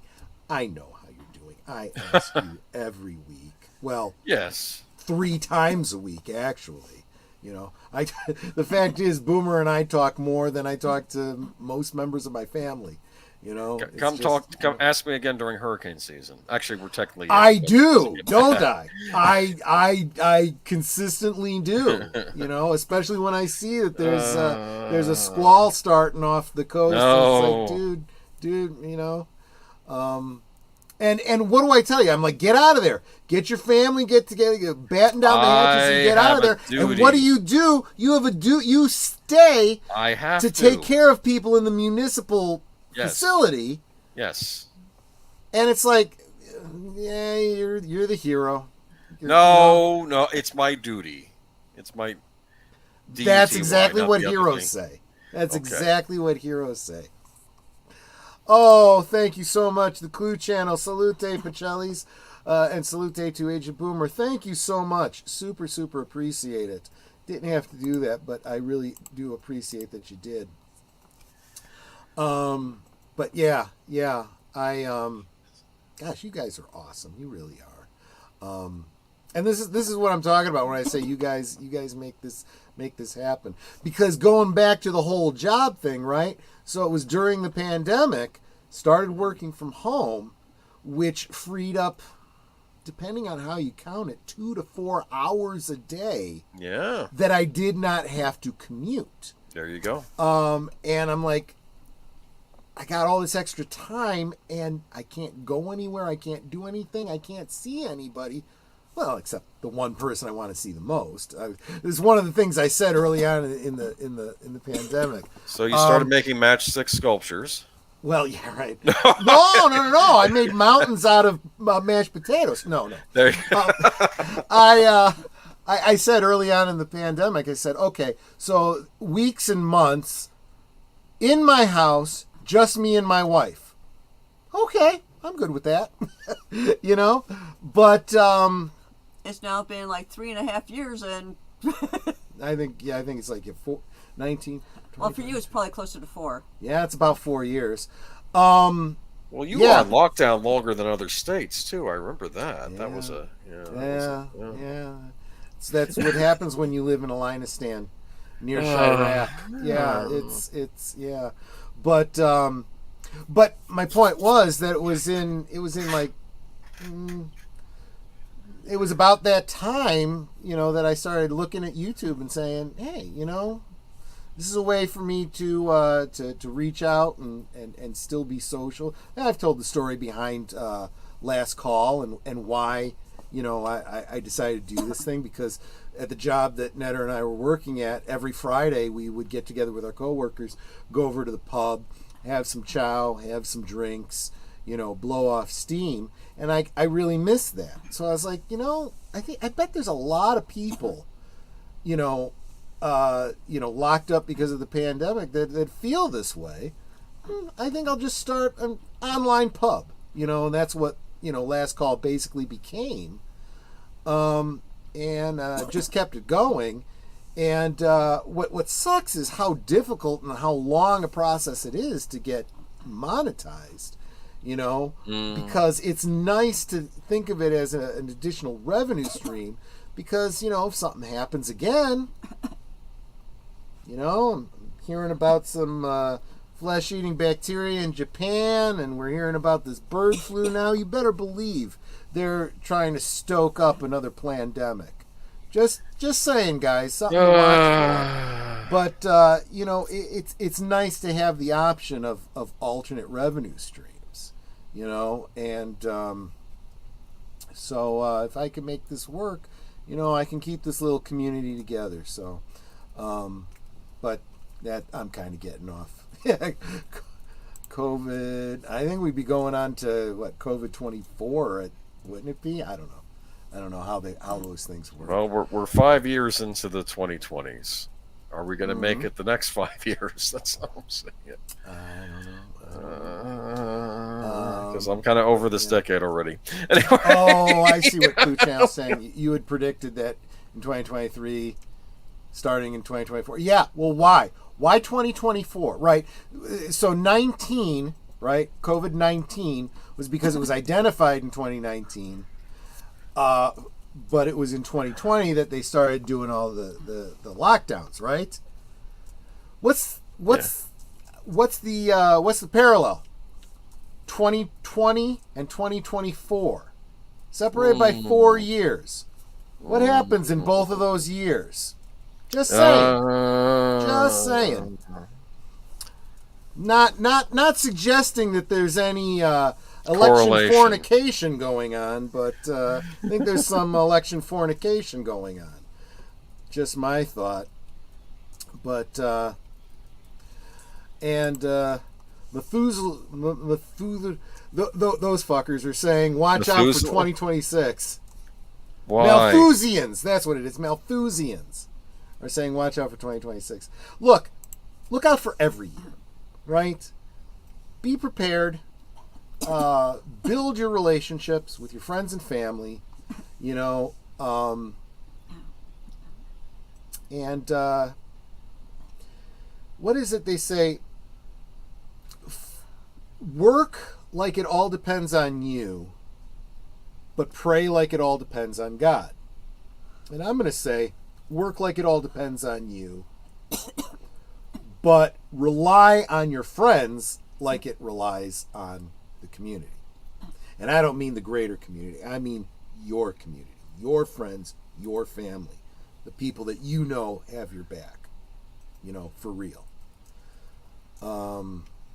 There are no pat answers. That was probably the conclusion I've been leading up to all night. You can't just say, you know, this is the answer, right? We've talked about social changes. We've talked about undermining of our way of life. We have talked about the war on masculinity, the war on men, the war on families, the war on our pop culture, right? There are no simple answers. The psyop. No, I don't know. Right, right. But the one thing I can say is don't give up. Don't give up.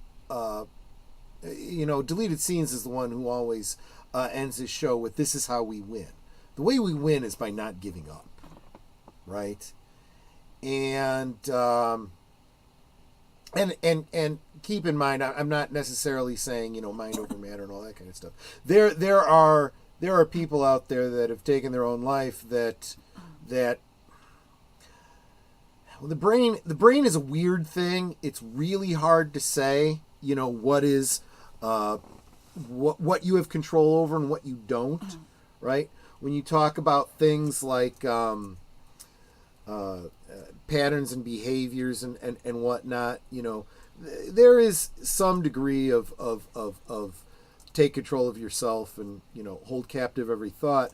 But when you find out that there's a brain defect, you know, that, well, suddenly, you know, your thoughts aren't your own anymore. So why do I bring this up? Very famous suicide in recent memory, Robin Williams, right? That really, yeah, that one hurt. It absolutely did.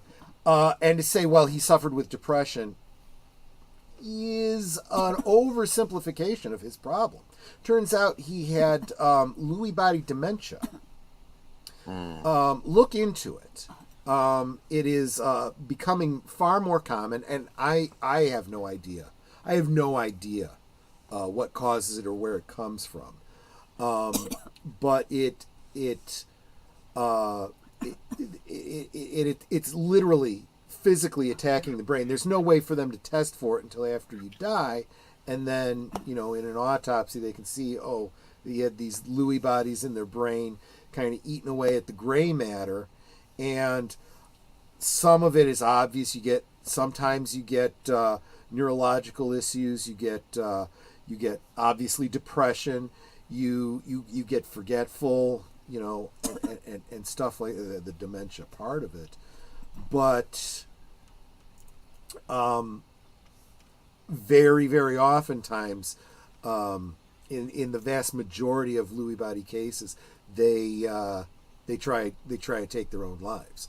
I had a buddy who's often here in the chat. I haven't seen him tonight. Was talking about how his mother-in-law would do that. She'd run out in the street, try to get hit by a car. And I mean, she had already been diagnosed with dementia, but they started to suspect Lewy body dementia. And I mentioned that to him. Not that it helps to know what it is. You can't, you know, there is no cure for it that they know of yet. But yeah.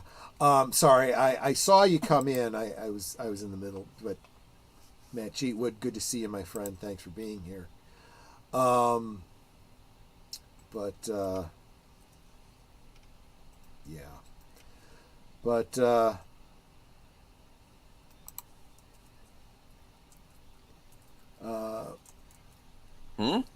Nate's having a hard time with one of tonight's topics. I brought up some stuff trying not to think of it, but it's a tough story. Yeah, see, that's the other thing too. There's a certain strength in being vulnerable, right? Yeah. Look, there is a perception that you're being stronger and tougher by, not talking about it and keeping it in. But if we're really honest with ourselves, it's easier to keep quiet about it and not talk about it. It's the hard thing to do, to talk about it, because you have to be uncomfortable, right?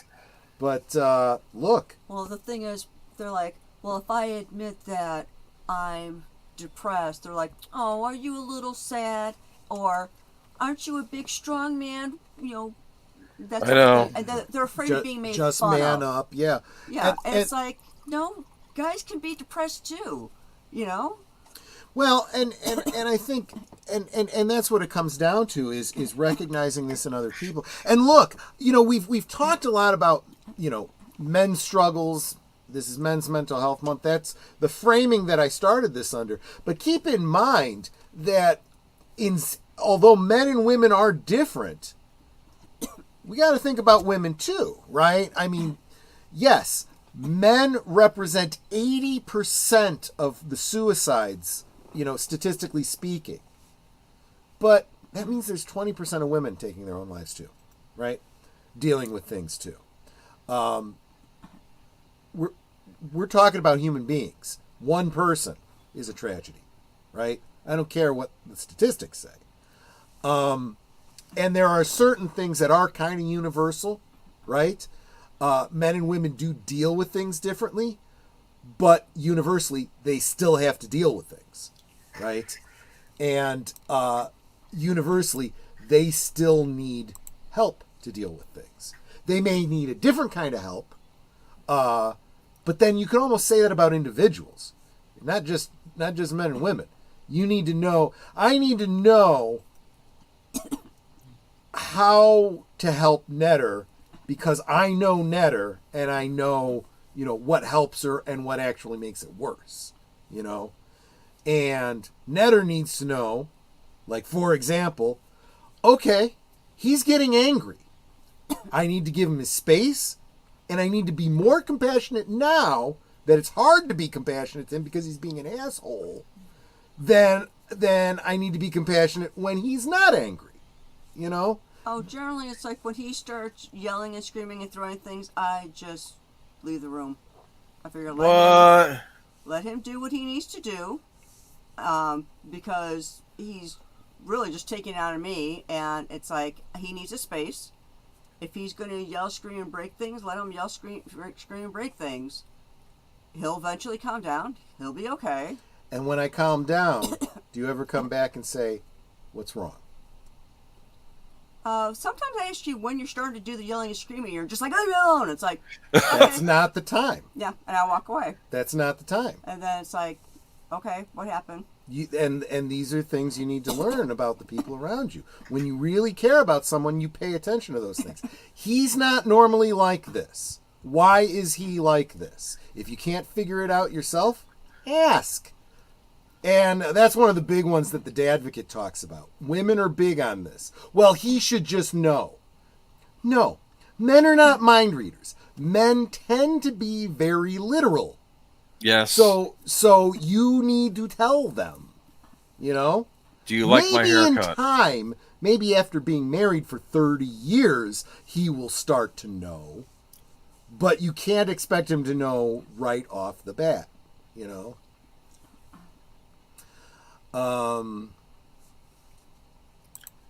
I think it's useful to acknowledge that the best therapy for men is not the best therapy for women. Women want to be heard and sympathized with. Men need to be competent and dangerous. I would go more that, if we're going to generalize, I would generalize more that you're right. Women are more about the, and this is the whole men are from Mars, women are from Venus, which I think is a little simplistic, but as far as generalities go, it's kind of true. Women, when they're having a problem, just want to be able to vent and tell you and you sympathize and they're there. Men aren't like that. Men, when they hear you've got a problem, they don't want to sympathize. They do sympathize, but they don't necessarily express that. They are action-oriented. How can I help you with this? Oh, this is what you need to do. Well, that's not what she needs. She's probably already done that, right? I think I remember something with Peter Parker and Mary Jane where he was trying to, tell her that's not what she was needing from that moment. And welcome, Warpig. Thank you so much for being here, my friend. It's good to see you. Oh,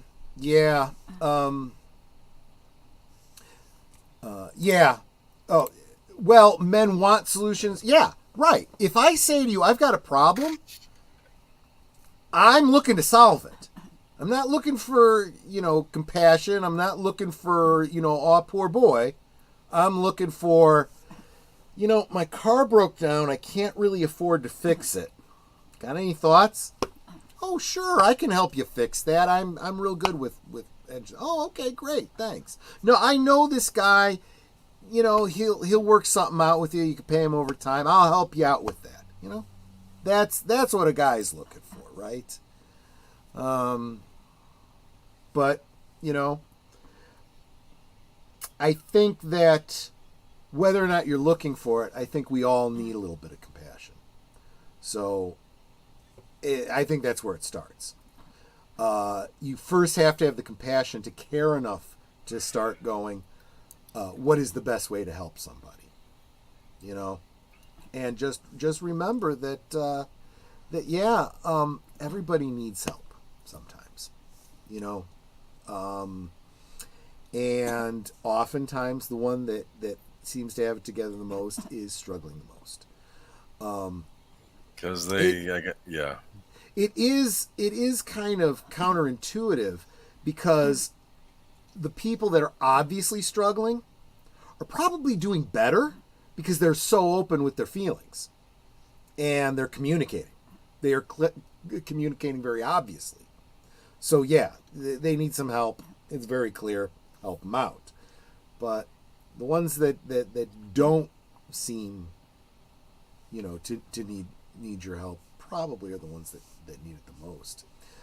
But that was the length and breadth of what I wanted to say. I'm glad that a lot of you, were sharing some of your own thoughts, your own experiences, and so forth. That really does help. I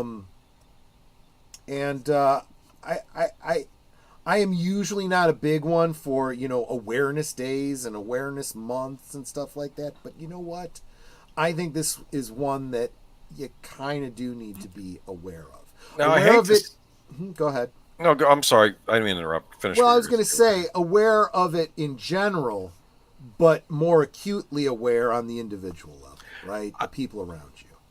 I hate to admit this. I think this is not something I commonly think about June as, and I'm wondering if this is not reported on in the media or if this will get a lot of exposure. Absolutely. Yeah. I think it's very, very clear that this is not a priority in our current society. There are other things that June is known for that are a much greater priority in our society, and that's the problem. Just saying. Just saying. The intersectional groups that are louder and prouder are blazoned all over the place, and men that are 80% of the suicides in this country, who even knew they had a month dedicated to their mental health? Just saying.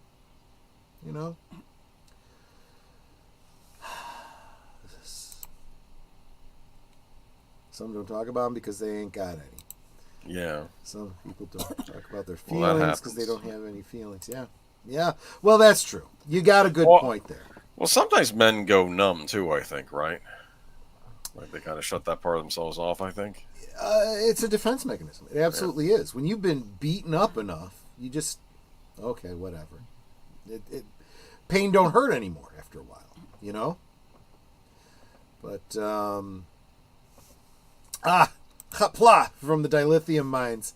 Yeah, welcome, my friend. Good to see you. We are just kind of winding it down for the night, so I would hope you'd go back and catch the show again from the beginning, because I think this was a good one. I think this is one that really needs to be talked about. Look, I am just a dude talking on the internet. I don't have any degrees. I don't have any licenses. I am not a healthcare professional, even though I did major in psychology in college. That's not the field I ended up going into. But I don't have any big answers. I am raising more questions. And if you disagree with anything I said tonight, that's fine. You can all, if you're hearing this on the replay, leave a comment. Let's open up a dialogue, because honestly, it's the only thing that I see that can really help. But no, yeah, thank you. I appreciate that, though, Matt Cheatwood. Life experience is a thing. That's another part of what I had hoped this channel would be. I don't have any kids, to share any small modicum of wisdom that I may have accumulated. So I figure I'll spew it out on the internet, and maybe it'll do somebody some good.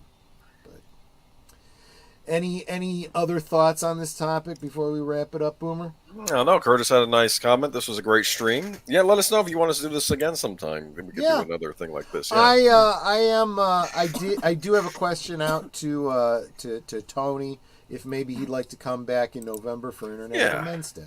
Yeah, there you go. And all I can say is, for all my guy friends out there, I appreciate you. That's a huge thing. I think a lot of men definitely don't feel appreciated. I think that's the biggest part. There's so much focus on what you didn't do, and what you did wrong, and not enough thank yous for what you did do, or what you tried to do, or what you're trying to do. Yeah, sometimes it's also good to give people a compliment once in a while if they do the right thing, Mm-hmm. Yeah. And happy birthday to Tim Hayes. I think this is like the umpteenth time that, happy birthday. I did not know. Congratulations, 47. Still a youngin'. I think I've mentioned the Dadvocate like a dozen times tonight, but one of the things she points out is just because he doesn't do it the way you want him to do it doesn't mean he's doing it wrong. Remember, he lives there too. And maybe he's doing it the way he wants it done. And if he does some chore and you don't think he did it right, don't redo it. Just leave it the hell alone. If he folds all of the towels and puts them away and you don't like the way they look and you take them out and refold them, that double dumbass on you. First you've insulted him and told him your effort wasn't worthwhile to me. Yep. And you've wasted your own damn time with something that was done already. Get over your OCD and move on. Yeah, I figured out a long time ago, let Troy fold the towels however he wants to fold them, which I think is in half and then half again. Whereas I try to fold mine, but it's like, to each his own. And they're towels. Who flippin' cares? Who cares how he loads the dishwasher? As long as the dishes get clean, who cares? I stopped matching socks. I realized that most of my socks were, all of one kind. So I would just stack them up.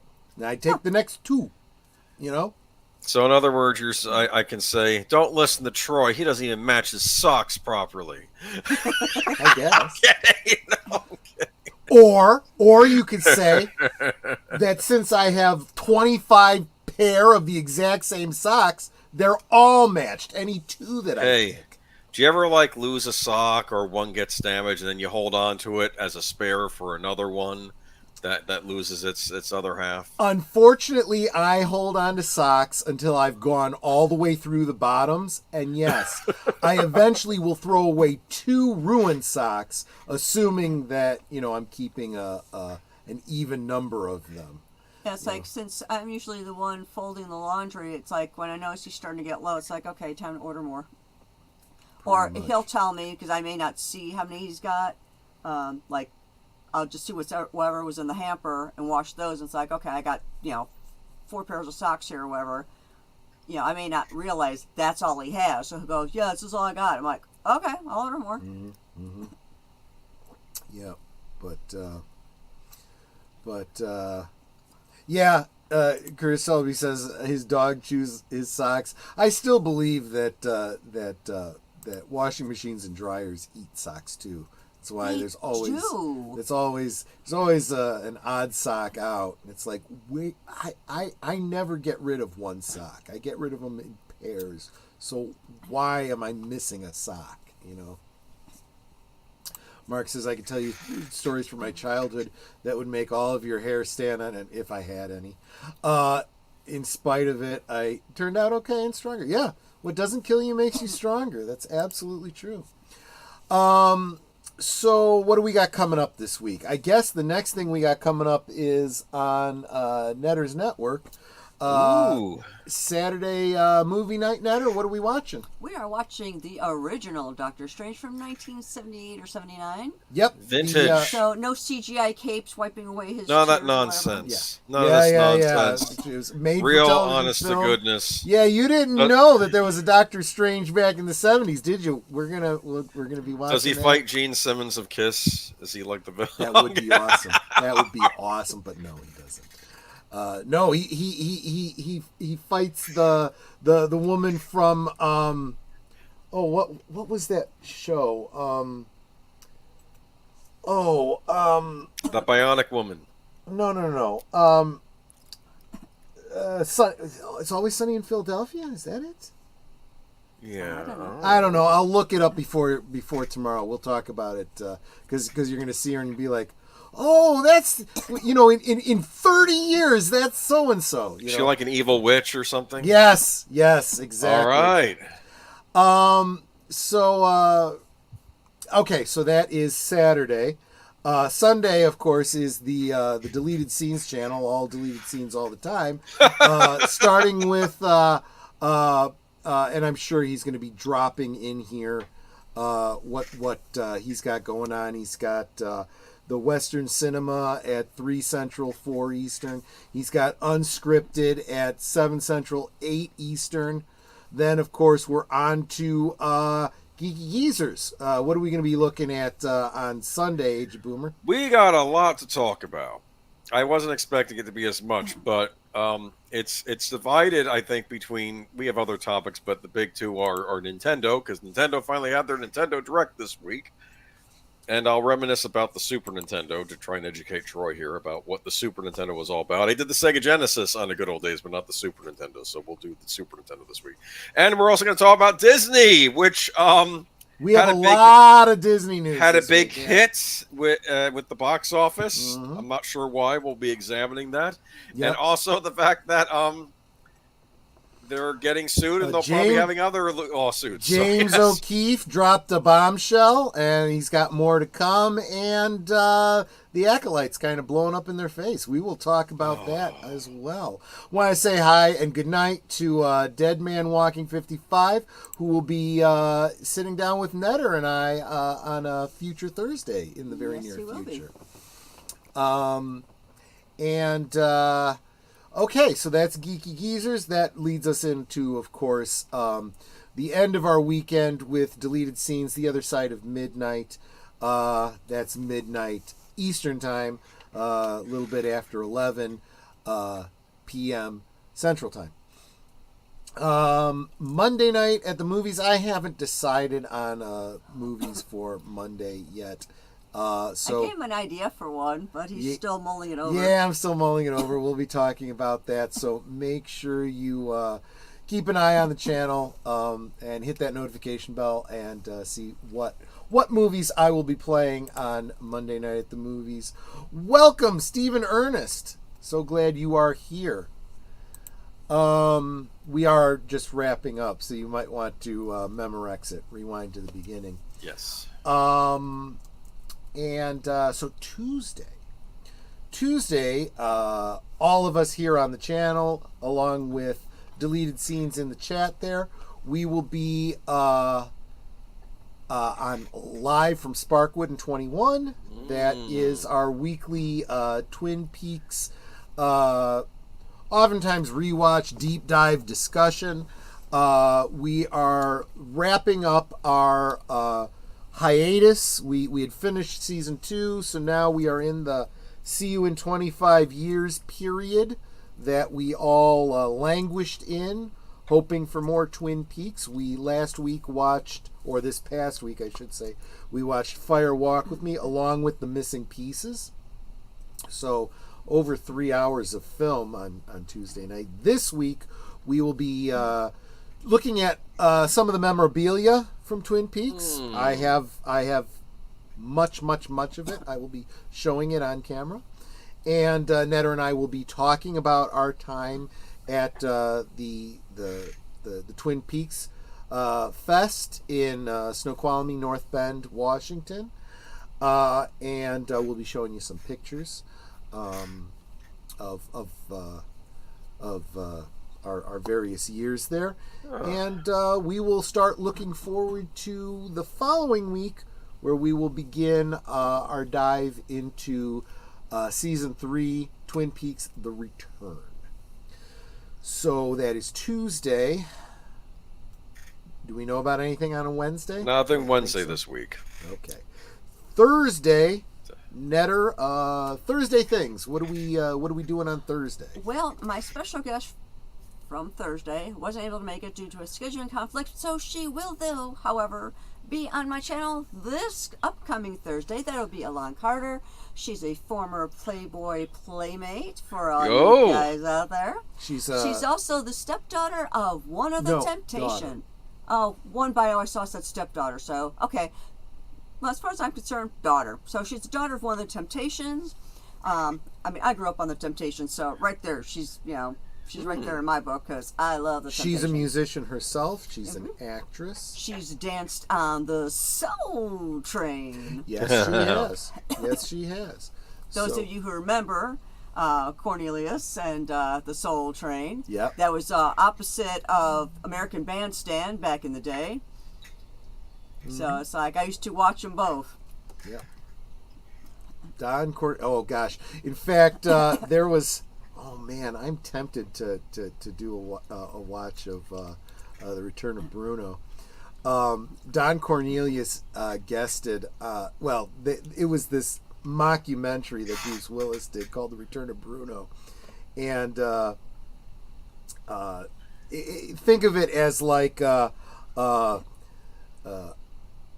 fake history of a fictional character, very much in the same vein as Forrest Gump, right?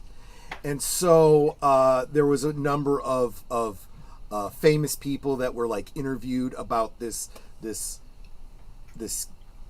Bruno fictional character, Bruno Radellini, played by Bruce Willis. And so you'll have like Grace Slick or Gene Simmons, talking about, their encounters with him. Elton John says something about, I remember that Bruno gave me this great advice. He said everything in excess, Exactly. Exactly. I can see him saying that. And even Dick Clark, does a mock-up of himself doing what was Dick Clark's show? A Bandstand. So he's got like a wig and stuff, and he's interviewing the audience and stuff, and everyone's so excited about Bruno appearing on the, and he and his band are dressed like kind of like the Beatles. But the best was Don Cornelius on Soul Train. Or no, maybe it wasn't. It was a fictionalized. I don't think they were able to call it Soul Train because of a rights issue. So they came up with another fictional show, and he introduced Bruno with the mighty Temptations. And, awesome. Oh, it's great. That might be the one that maybe I should find a way to. I'll do that in another Bruce Willis movie for Monday. I think that's what. So. Long story short, Netter, Alon Carter, come check that out on Thursday. And that'll bring us around to next week. And I don't know what our topic will be next week. I'm sure it won't be as weighty as it is tonight. I will aim for it to be much more fun. And I think you should talk about your favorite drink recipes.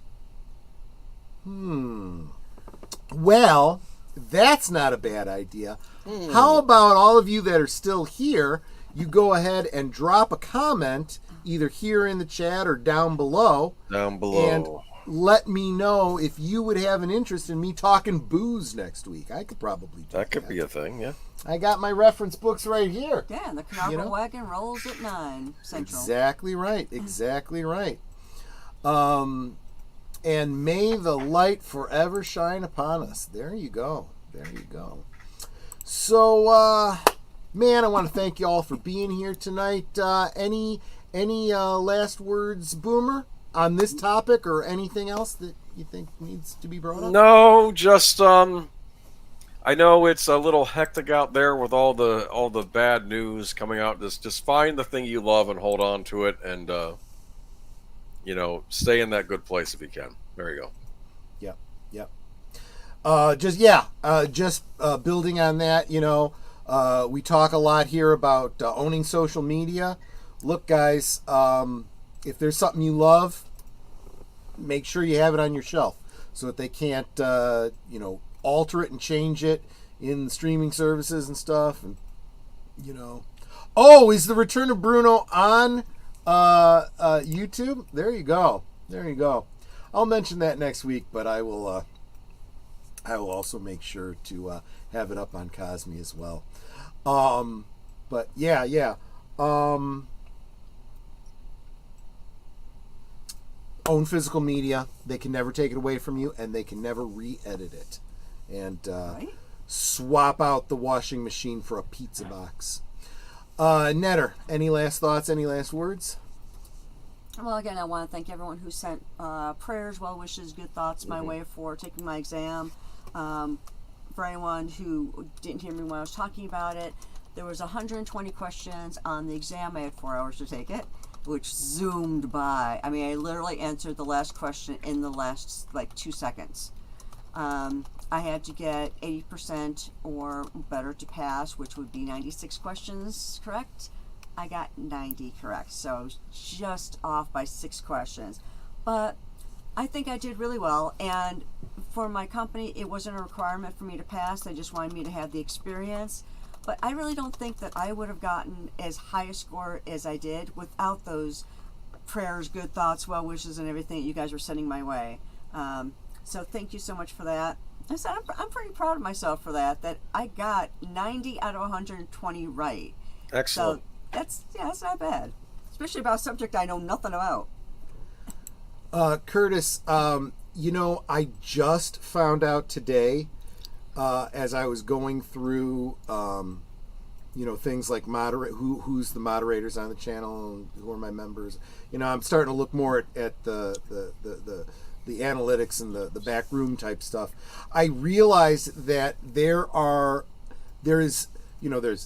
super moderators, there's moderators, and there is a level where your regulars, people like the people you see all the time. Oh, okay, I know him. He's okay.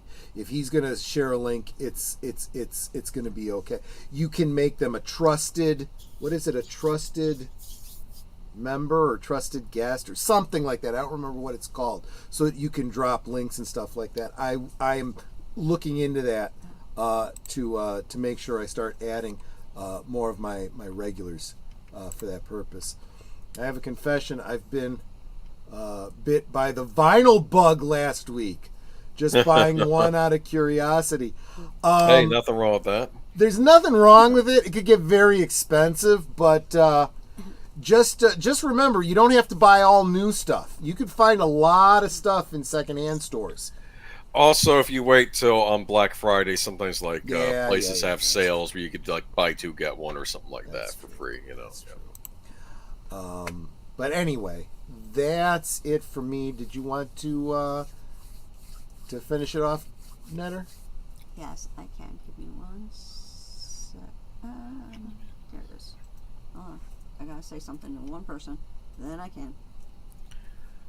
And hopefully I haven't missed anybody. People have been saying good job in the chat. I've been trying to respond with the heart. I know, you're If I sweet. missed anybody, know that I'm sending you a big heart. Absolutely. Every stream I always say pretty much the same thing. It varies a little bit, but it's pretty much the same thing. But I'm not just saying it to say it. It's not just, here's an ending, here's my outro. I mean what I'm saying here. We can talk amongst ourselves, and yeah, it's fun to just chat with friends, in the panel.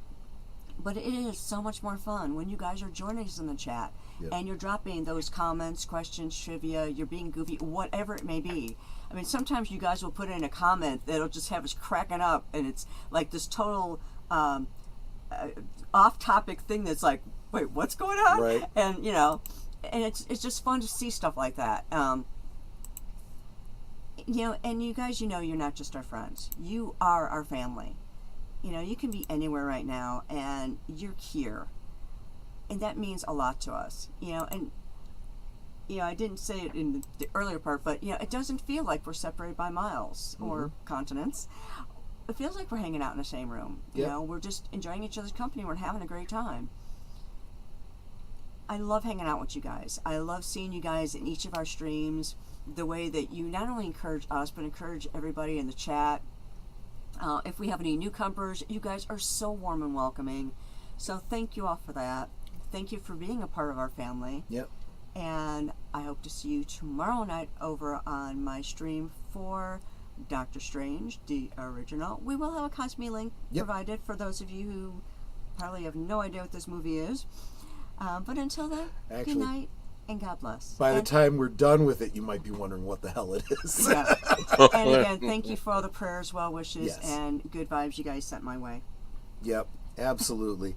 Guys, I've been saying this more and more frequently because I'm realizing more and more how true it is. Guys, I could not do this without you. I mean, the members, the super chats, that definitely helps, but all of it falls under the umbrella of encouragement. When I see, and this is going to happen as soon as we end, I'm going to go do a little scrolling through the social media and stuff, and I'm going to see a whole bunch of you guys have shared out the stream. That encourages the heck out of me. I see how many people thumbsed it up. That encourages me. I super appreciate it. And all the comments, everything you guys do encourages me. And as long as you keep doing that, I'll keep doing what I'm doing, because it tells me you're enjoying it enough that you want to keep engaging. That's really community. We talk about community. Community is a group of people trying to build a relationship together, and guys, you guys have done that. And it's not me, it's you guys. So I want to thank you guys all so much for that. Super appreciate it. And I'm going to be, I just want to call out, I won't do this every week, but I just want to let everybody know, I got new credits, and hope you'll check them out at least this first time. So good night, everyone. Have a great one. And I hope to see you on the next one. Take care. Good night, ladies. Good night, sir. Hit it, sweetheart.